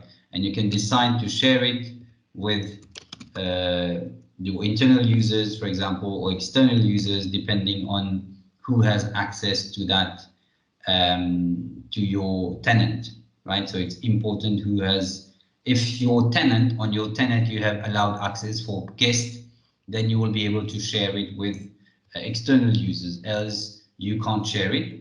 So now it gives me also the ability to manage the permissions on this report. So I can see here manage permissions, and I can see who has got permission to this report. I can add users from my network. If I don't have it for now. I haven't shared it with them. So let me just try and share it to show you with TTA. Right, so there are a couple of options there. I've shown you that yesterday, but just for the sake of running through them again. So allow recipient to share your report. So this will allow Didier to reshare it on his end to some other people. So if I want to do that, yes or no. Do I want to allow Didier to use my underlying data set to create further reports?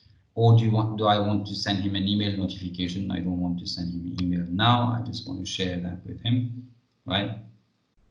So you can see now Didier show up with the ability to read and share. So I can remove a reshare access, right? So he can only read, so he can't reshare that, right? So it depends. You can control access to that report or to that data set, okay, depending on what you have, who has got. So you can see now I can control access to my report. So I can say Didier can now read. Now this is on the data set. So I can say now Didier can read or can remove access, or I can remove share or can remove rebuild. So he can't build his report on his data set, on that data set, right? So there are a couple of stuff that you can do in terms of permissions here when we look at Power BI Cloud, because this is the area where you will share your report. So now let's stay on the Power BI service, or powerbi.com. And let's have a look at dataset. So when you look at dataset, these are all the reports, all the datasets, sorry, that is currently using a number of reports right there, right? So got it wrong with my scrolling here. You can see that this is the one that we're building. So if I go to more options on this, I can manage here permissions. Okay, this is where we were. So I can see members, etc., etc. But I can also manage rule level security. Remember yesterday, we have added on this report a rule. So when somebody asked a question about how do we control access to data? So the answer was you can create rule level security. Rule level security is something that you create, and it's only available if you have a pro account. Right, so if you're using a free account, it doesn't work. So you need to have a pro account to be able to use row level security. Row level security allows you to filter data based on a specific user, based on his role or whatever he has in terms of access to the data. So this will pre-filter the data, right? So this is about row level security in a data set, right? So let's go back to that data set. And take again this one. So you can see now if a user has got access to create report from this data set, you will have a create report option there. Okay. Of course, you have permission. You have a couple of settings. If you have a look at the settings here. So settings allows you. So here you have all the data sets, right? And for this particular data set, Web Power BI, for example, I can see that there are schedule refresh, right? So I can see, I can allow schedule refresh. Schedule refresh means what interval I want to have refresh. Okay, so it's not activated, it's not enabled now because I'm using an Excel file, right? And the Excel file sits on my desktop. Of course, it will not be refresh, right? So this is very important. If you design a report with Excel and you share that report, and of course when you update your Excel file, it will not update that report because your Excel file sits on your machine. If you want that Excel refresh to happen, you have to put your Excel in a SharePoint online or a OneDrive somewhere. Then it will refresh, right? So there is something also called a data gateway. So I've told you yesterday that if you want to connect your Power BI cloud to your SQL Server database on premise, you have to install a gateway. And for your information, the gateway, I'll just show you how it looks like.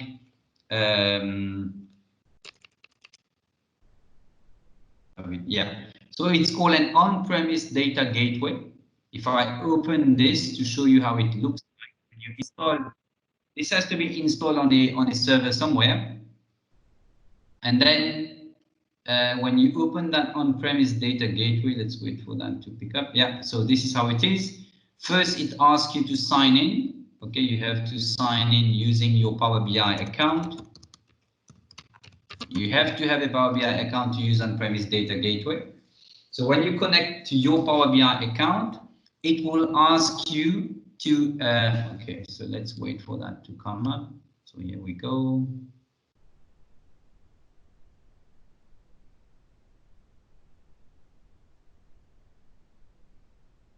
Right. So it tells you that, okay, the gateway is up and running and can be used for Logic Apps, Azure Analytics, Power Apps, Power Automate, or Power BI. These are all Microsoft Office 365 or Azure workloads that can use a gateway, right? So the gateway is very simple. Just install this small piece of software. Once it is installed, nothing to configure there. Just a couple of configurations, allow HTTPS and that's it. Service level settings. That's all. Once this is up and running, you can install, you can create your database, create your connections, and you will have here the ability to use a gateway. Of course, not for this example, but I think I have another example that I can show you that uses this gateway or not, maybe.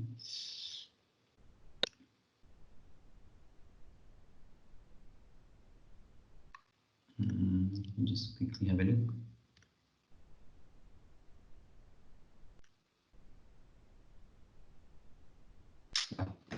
So you can see here, well, now it's telling me that the gateway is not configured, but I can just reconfigure it if I need to configure it by using the small configuration or settings option. So what is about configuration? Configuration is about where is your data on premise? Okay, where is your data? Where does it sit, right? So here it's trying to reach a database and it's not able to reach that database, but because this is on my office network, so this is why it's not able to find this, and I'm now at home. So if I was in the office, I would have this would have been successful because I would be able to connect to my SQL server. So which means that sorry, this cloud can't connect to on-premise data using that small piece of software, which is called an on-premise data gateway, right? So you have to download this piece of tool, install it, and just sign in. That's it, pretty much it. So you just sign in. Once you sign in and this is running, it will connect where you are running the instance to all these, the SQL Server, whatever database that you want to connect to. This will allow you to connect to that database. So Power BI actually connect through this gateway, because Power BI can't connect directly to your system. It uses this gateway as an interface to connect to your system, right? Okay, so this is about, I can of course add data sources. Okay, if you want to add data source, I can add data source here. I can say this is a data source, and these are all the possibilities of you can add of data sources that you can add, right? So you can create that data source here and say that this is a SQL Server data source. And let me just try to point that to my local database.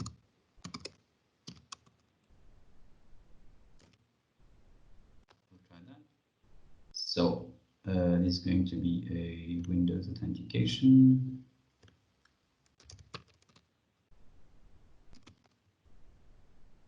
This and okay. Right, so let's see. Okay, doesn't connect.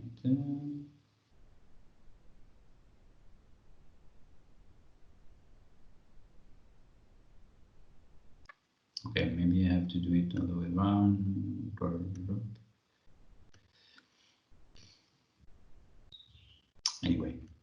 So let's just not go there for now, but okay. So I just wanted to show you that you can create credentials there. You can create connections to your databases. Okay, but the best way to do it is to do it in Power BI desktop. You don't go and create connections here. Create it in Power BI desktop, then you can connect. So I can quickly show you. This one connects to my database. If you remember yesterday, let's try and publish this one. So this is going to be my sales report day 2.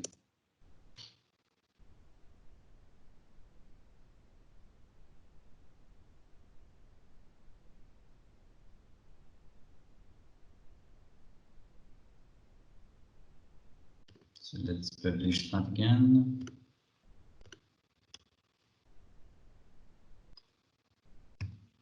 So this one uses a database.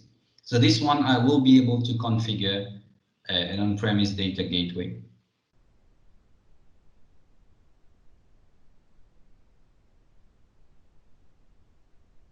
Okay, publish that. So while it's publishing, so it will publish the data, the report plus the data set, right? So the data set, which is my data warehouse, will also be published.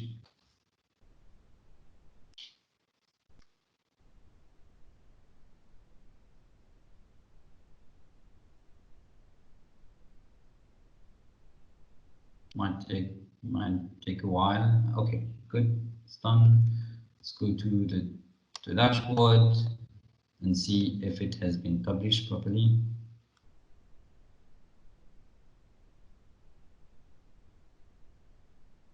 Okay, so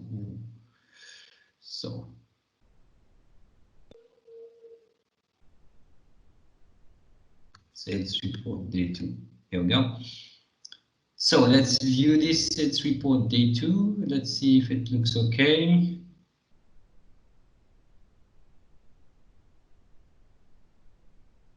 Is it coming? Not coming? No. Yes.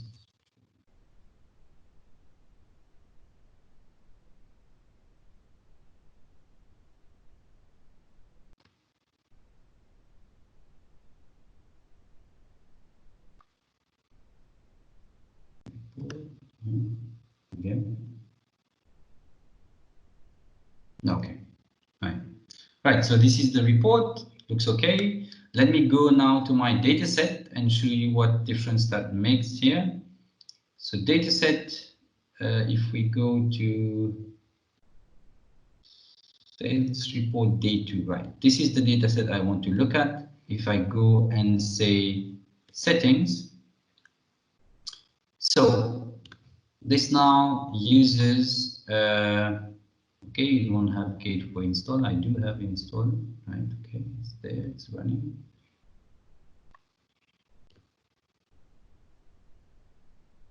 Okay. Okay. So I'll just add this new data source that connects to my local machine. Okay, let's hit that. Okay. I think I have to create a database access for it. Yeah, won't connect because I need to have an access to my database. So for those that know SQL Server, I'll just quickly do that. Okay, so let's quickly do that. So security, Windows, fine.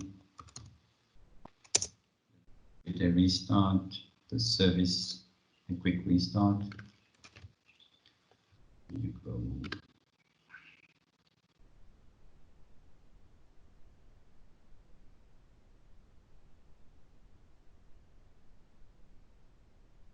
So I'm just trying to configure my SQL Server so that I can connect to it from the cloud.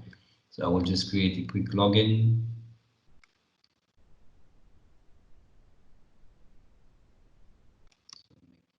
One.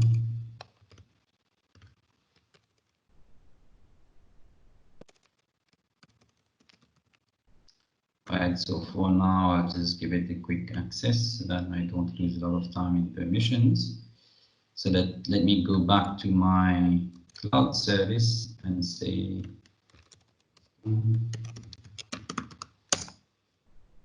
try now.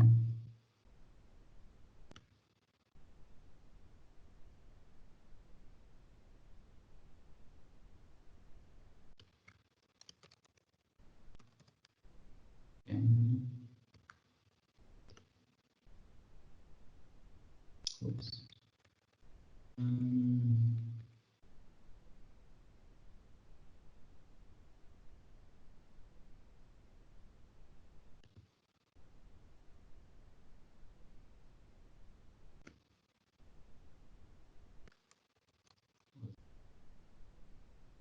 Scale 1. Try this.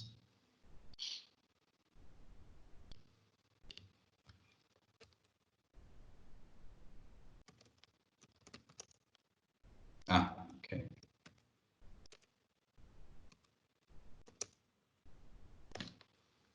All right. So again.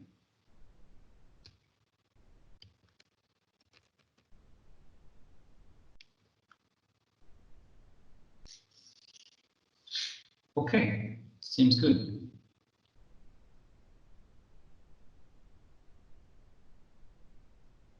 What is happening?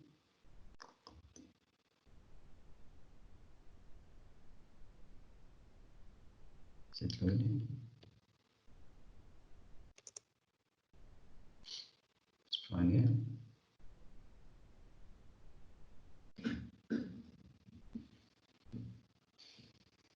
I think my connection is going a bit slow. Right, so let's see. Sales report day 2. Gateway connection. Right, so now you see this one is green. Excellent. So it says now it can connect. So I will use it to my gateway. Oh, I don't have to do that actually. Yeah, I don't have to do that because it's already there.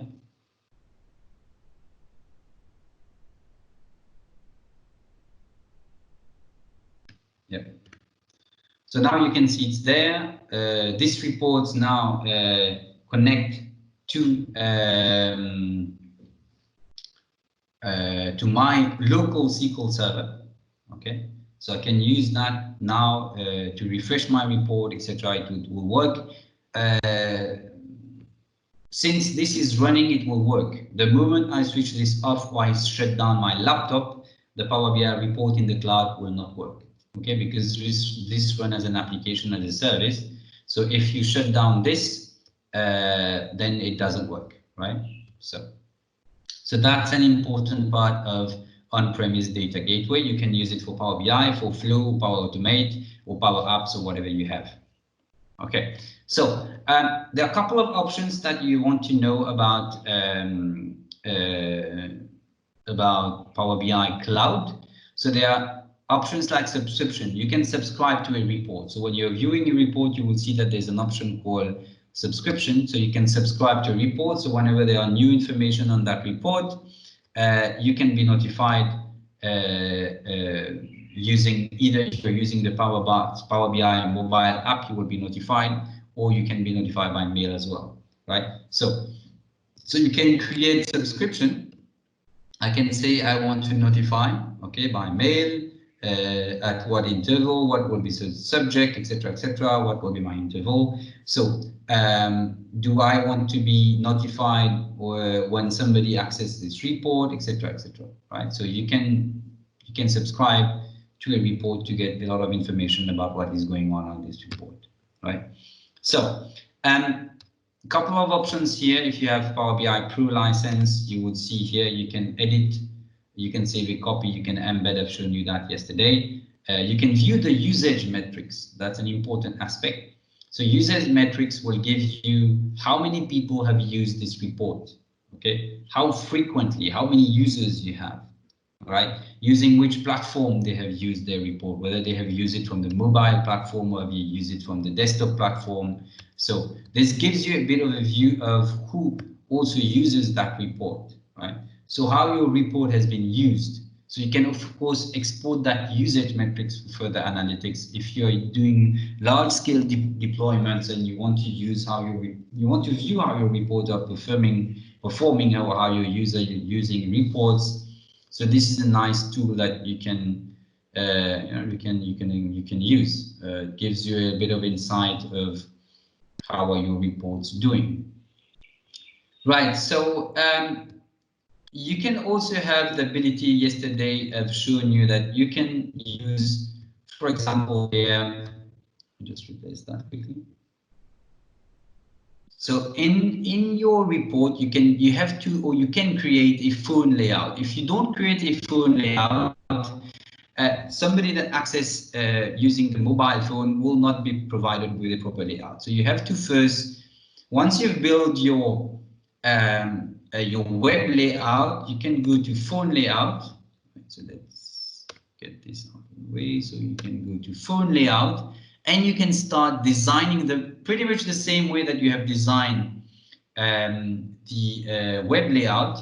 You can design the phone layout, right? So, but it might look different, or you might need to have other visuals, because maybe some visual will not make sense here. So you need to decide, like filters and this kind of stuff might not make sense. So you have to decide what type of layout you want. So let's assume that I want to have this kind of stuff, and then this one. So you probably have to review the visuals, so to do other visuals, because sometimes some visual doesn't fit on the mobile phone because it's a little bit bigger or whatever. So then you might need to reconsider the way you build your visual, or you can just create other visuals on other pages that you don't use for the web, but you use only for the for your mobile. So this is your phone layout, right? So when somebody will access that, I will just save that and publish that again. So when somebody will access it on your mobile phone, on the mobile app, it will be redirected to that new layout, right? So let's just quickly publish that.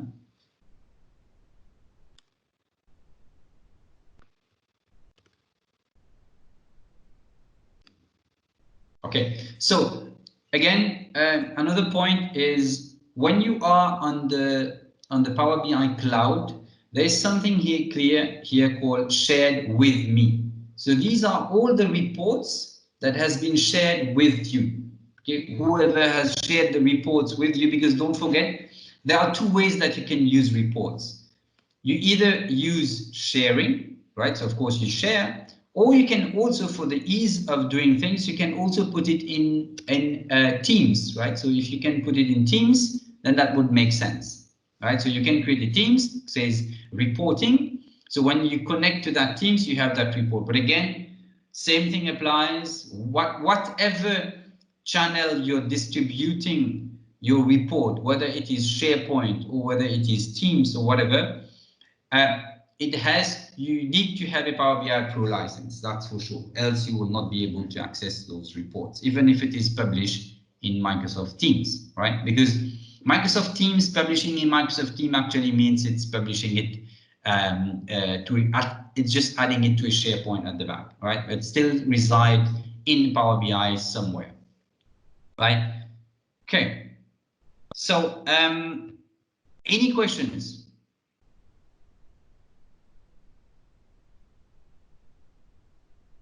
No? Hello, Actor. I have a question.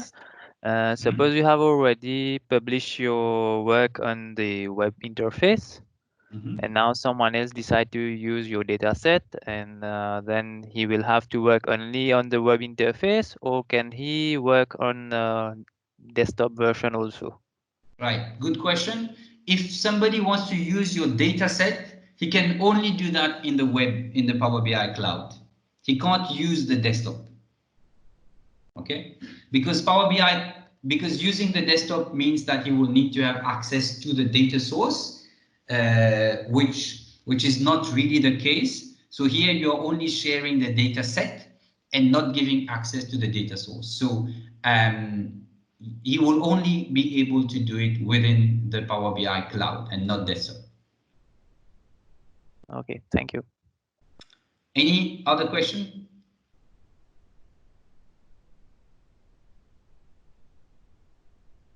Okay, so maybe last point here for me is about, you know, when you look at Power BI, I've told you previously that what you are looking at is the Power BI home, right? Which is the app.powerbi.com, which is the home site for you to view all your reports, but not only reports, but workspaces, teams, etc., right? So this Power BI app is a quick start, I would say, for you if you want to look at your reports. It gives you a view on all your dashboard. You can't really customize this, obviously, but this is just adding up as and when you use or you add report or you add dashboard to your Power BI, right?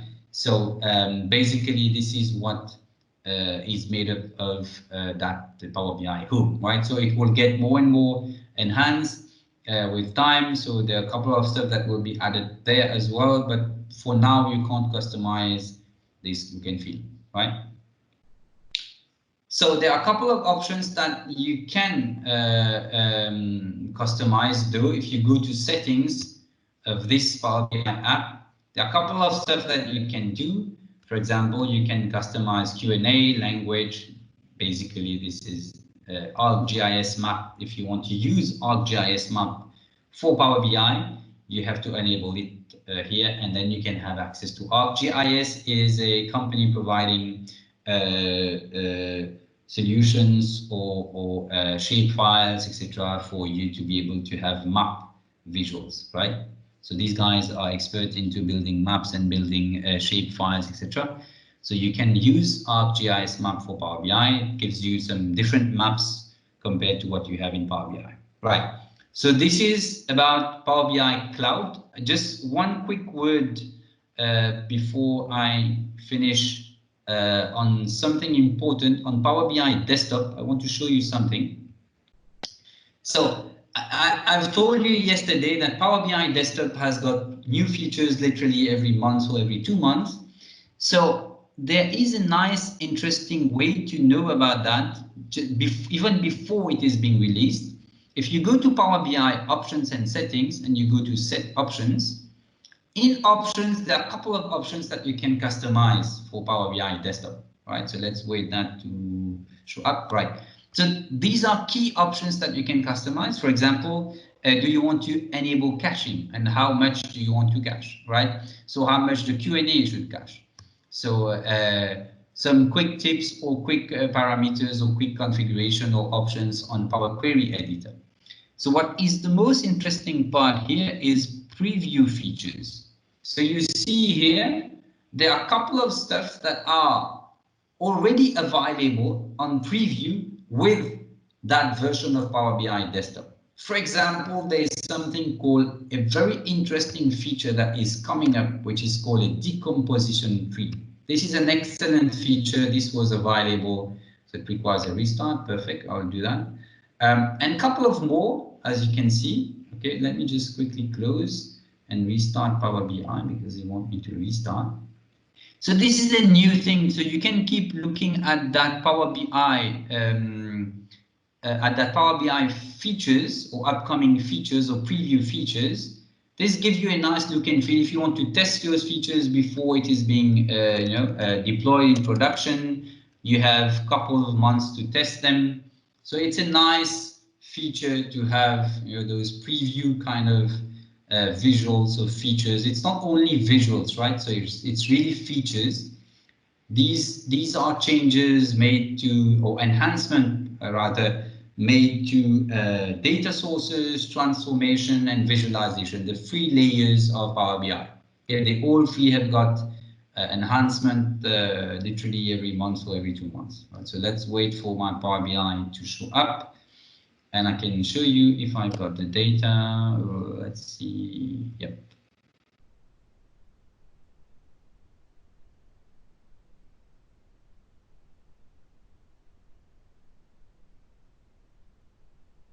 So decomposition tree is a new feature that is coming up, which actually this is a feature present in a number of BI solutions.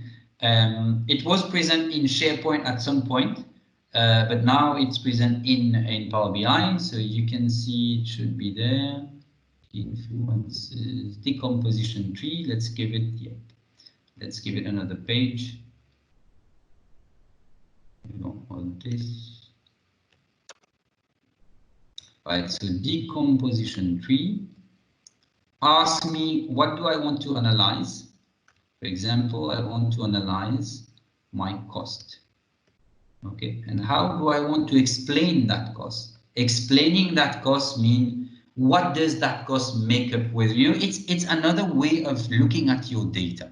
Let us say everybody, the classic way of looking at your data is, okay, I have made $832,000 or rupees or whatever of sales, fine. So people want to analyze, okay, so how much I did by month, how much I did by product, how much I did by category, but you will rarely see people that would ask you, okay, but why did that make 832? Why did I not make 500? Why did I not make a million? Okay, what made it possible for me to do 832? What contributes to that amount?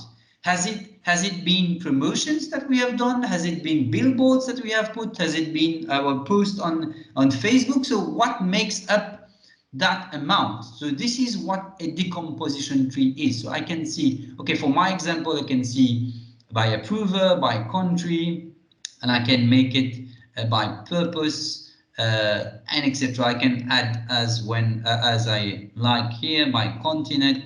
So what does that do here? On that decomposition tree, I can click here, and it asks me, okay, by how do you want to view that data? Say I want to view by continent. Right, so it will calculate, okay, so that gives me by continent. So I can say, okay, so Europe, I've done this much. So why? Can you give me a detail by country? So, okay, excellent. So now can you give me by purpose?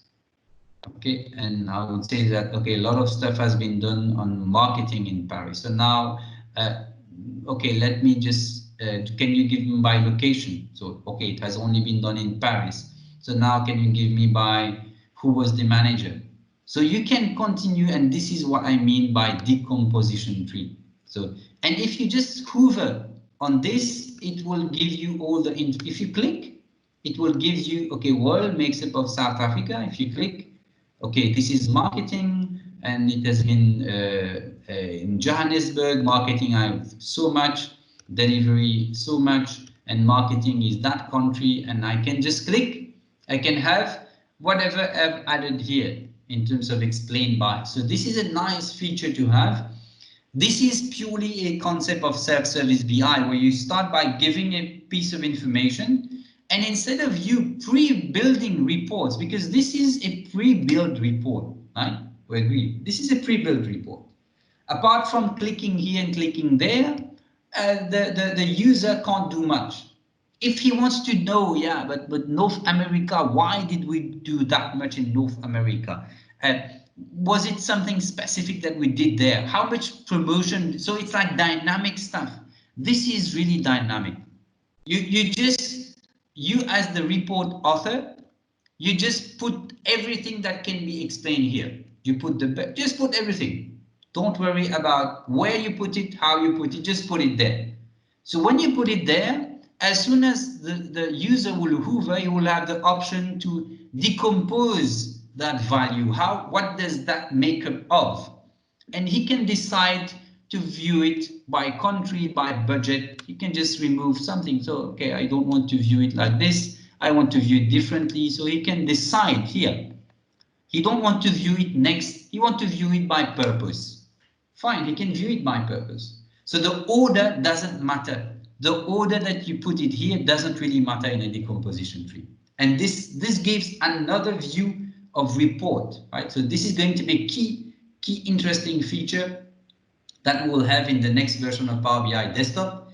Currently is on preview, but I think in the next couple of months it will be available as a full-fledged feature, right?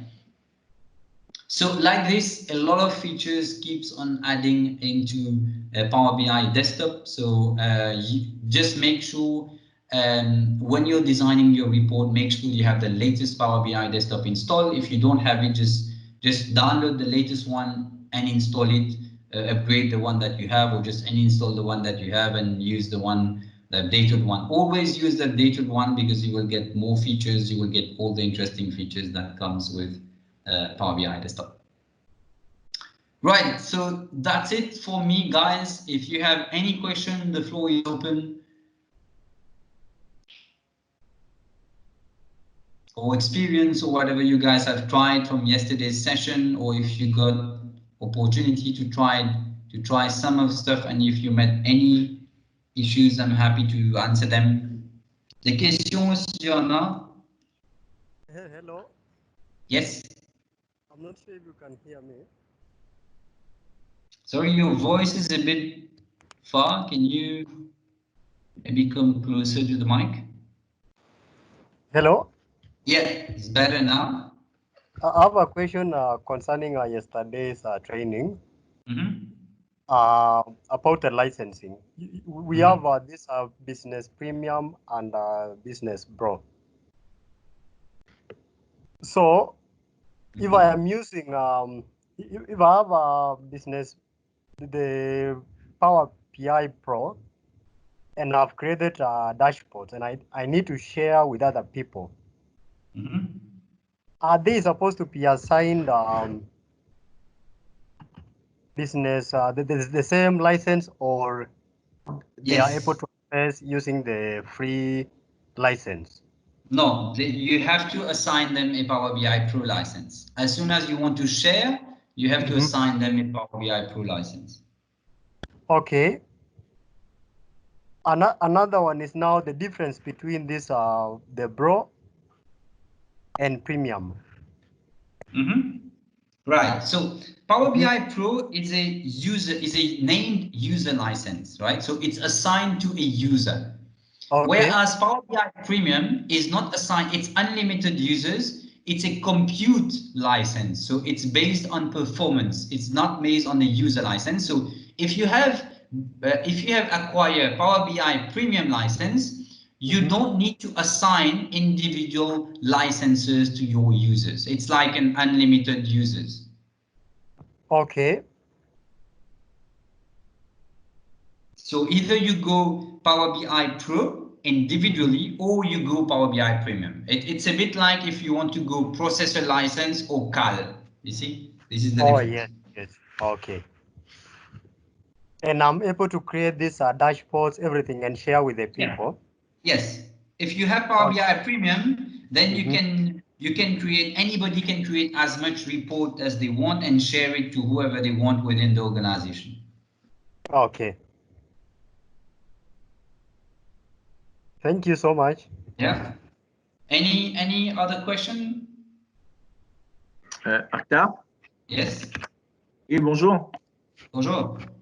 Fabrice, j'ai une question par rapport à... J'ai fait des petits tests et j'avais une table avec les mois en français, janvier, février, etc. Power BI le range par ordre alphabétique. Y a-t-il un moyen de le mettre par ordre chronologique? Ouais. Je n'ai pas trouvé. D'accord, ok. Donc, bonne question. Okay, so I'll just translate the question in English to everybody, because I think it's an important question. So the question was, if you have dates organized into Monday, month, January, February, etc. So basically what you have noticed is that when you try to sort them, they are sorted alphabetically and not according to, and not chronologically according to the month. Yes, this happens. Why? Because I'll show you on my screen. Because if you create a column, okay, let us say here, you create a column called month, right? So, and you start putting in Excel, okay, month of, I don't know, this is January, this is February, etc. Power BI will use this and will interpret this as a normal text file, okay? Donc, so I'll just response to this in French, and then I can translate again for those that are interested. Donc, en fait, ce qui se passe, c'est que quand tu crées comme ça des colonnes de type mois, et tu mets janvier, février, etc., Power BI, il va comprendre que c'est une chaîne de caractères. Et il ne va pas pouvoir, le mettre en ordre chronologique. Donc, en fait, ce qu'il faut faire, il ne faut pas utiliser month avec janvier, février. Il faut mettre une date là-dedans. Mais même si tu mets une date, par exemple, je mets 01/01/2020, pourvu que c'est une date, même si c'est pas, toi tu veux sortir que la partie janvier là-dedans, tu mets une date en janvier, ok? Et après, ce qui va se passer, donc quand tu viens ici, dans ton rapport, par exemple, là, je fais juste une petite parenthèse, là, quand tu viens dans ton rapport et que tu veux mettre, disons, je mets ici, alors j'ai une colonne qui est là, qui s'appelle date. Alors, en date, ouais, elle est là. Donc, quand tu mets la date ici, non, pardon, date. Alors, dès que tu prends une colonne de type date, tu vas voir automatiquement, il va éclater en year, month, etc. Et regarde mon tableau, donc c'est écrit year, month. Mais là, je peux décider de mettre que month. Et quand je mets month, et là, quand tu fais ça, tu vas aimer janvier, février, mars, avril. OK. Donc, il faut que ça soit de type date. D'accord. Voilà. So, to answer the question, if you want to have a month column, just make sure the column is not of format character. It should be the date format. So, it's only when it is a date format that Power BI will be able to organize it in chronological order. If it's string or characters, it will not. It will be ascending or descending alphabetically. Merci. OK, t'en prie. Any other question? D'autres questions?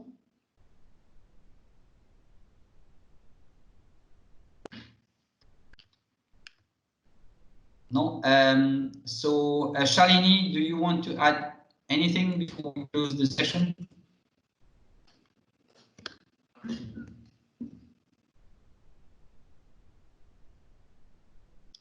No, Shalini is not there.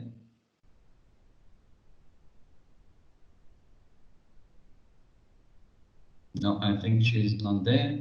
Didier, is there anything that we should add there, or we are good?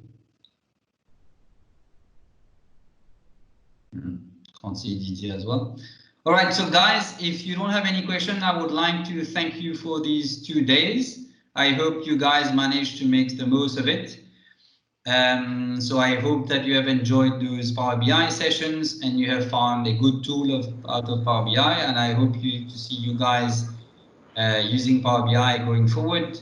And I hope you can enjoy what Power BI gives you today. So I would like to thank you again very much for your attention and for your presence during these 2 days. So we'll definitely send you the slides and the recording as we have them. So I see somebody has got some issues yesterday. We'll try to see what is the issue with the recording, and we'll probably get back to you with the proper recording. Thank you. Thank you, everyone. Thank you. Stay safe. Bye-bye. Bye. Bye. Bye-bye. Bye-bye.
Didier, tu as pu record? Ouais, je stoppe là. Ok. Alors, stop recording. This meeting being recorded. Are you sure? Yes, je sais pas ce qui s'est passé hier. J'espère que cette fois-ci c'est bon. Non, mais là, je dois stop ou bien je dois attendre le meeting finir? Non, tu peux stop. Parce que quand je stop, il me dit meeting is being recorded. Are you sure you want to stop? Ouais. Pourquoi pas. Laisse-moi poser la question un coup. Donne-moi une petite seconde. Mhm.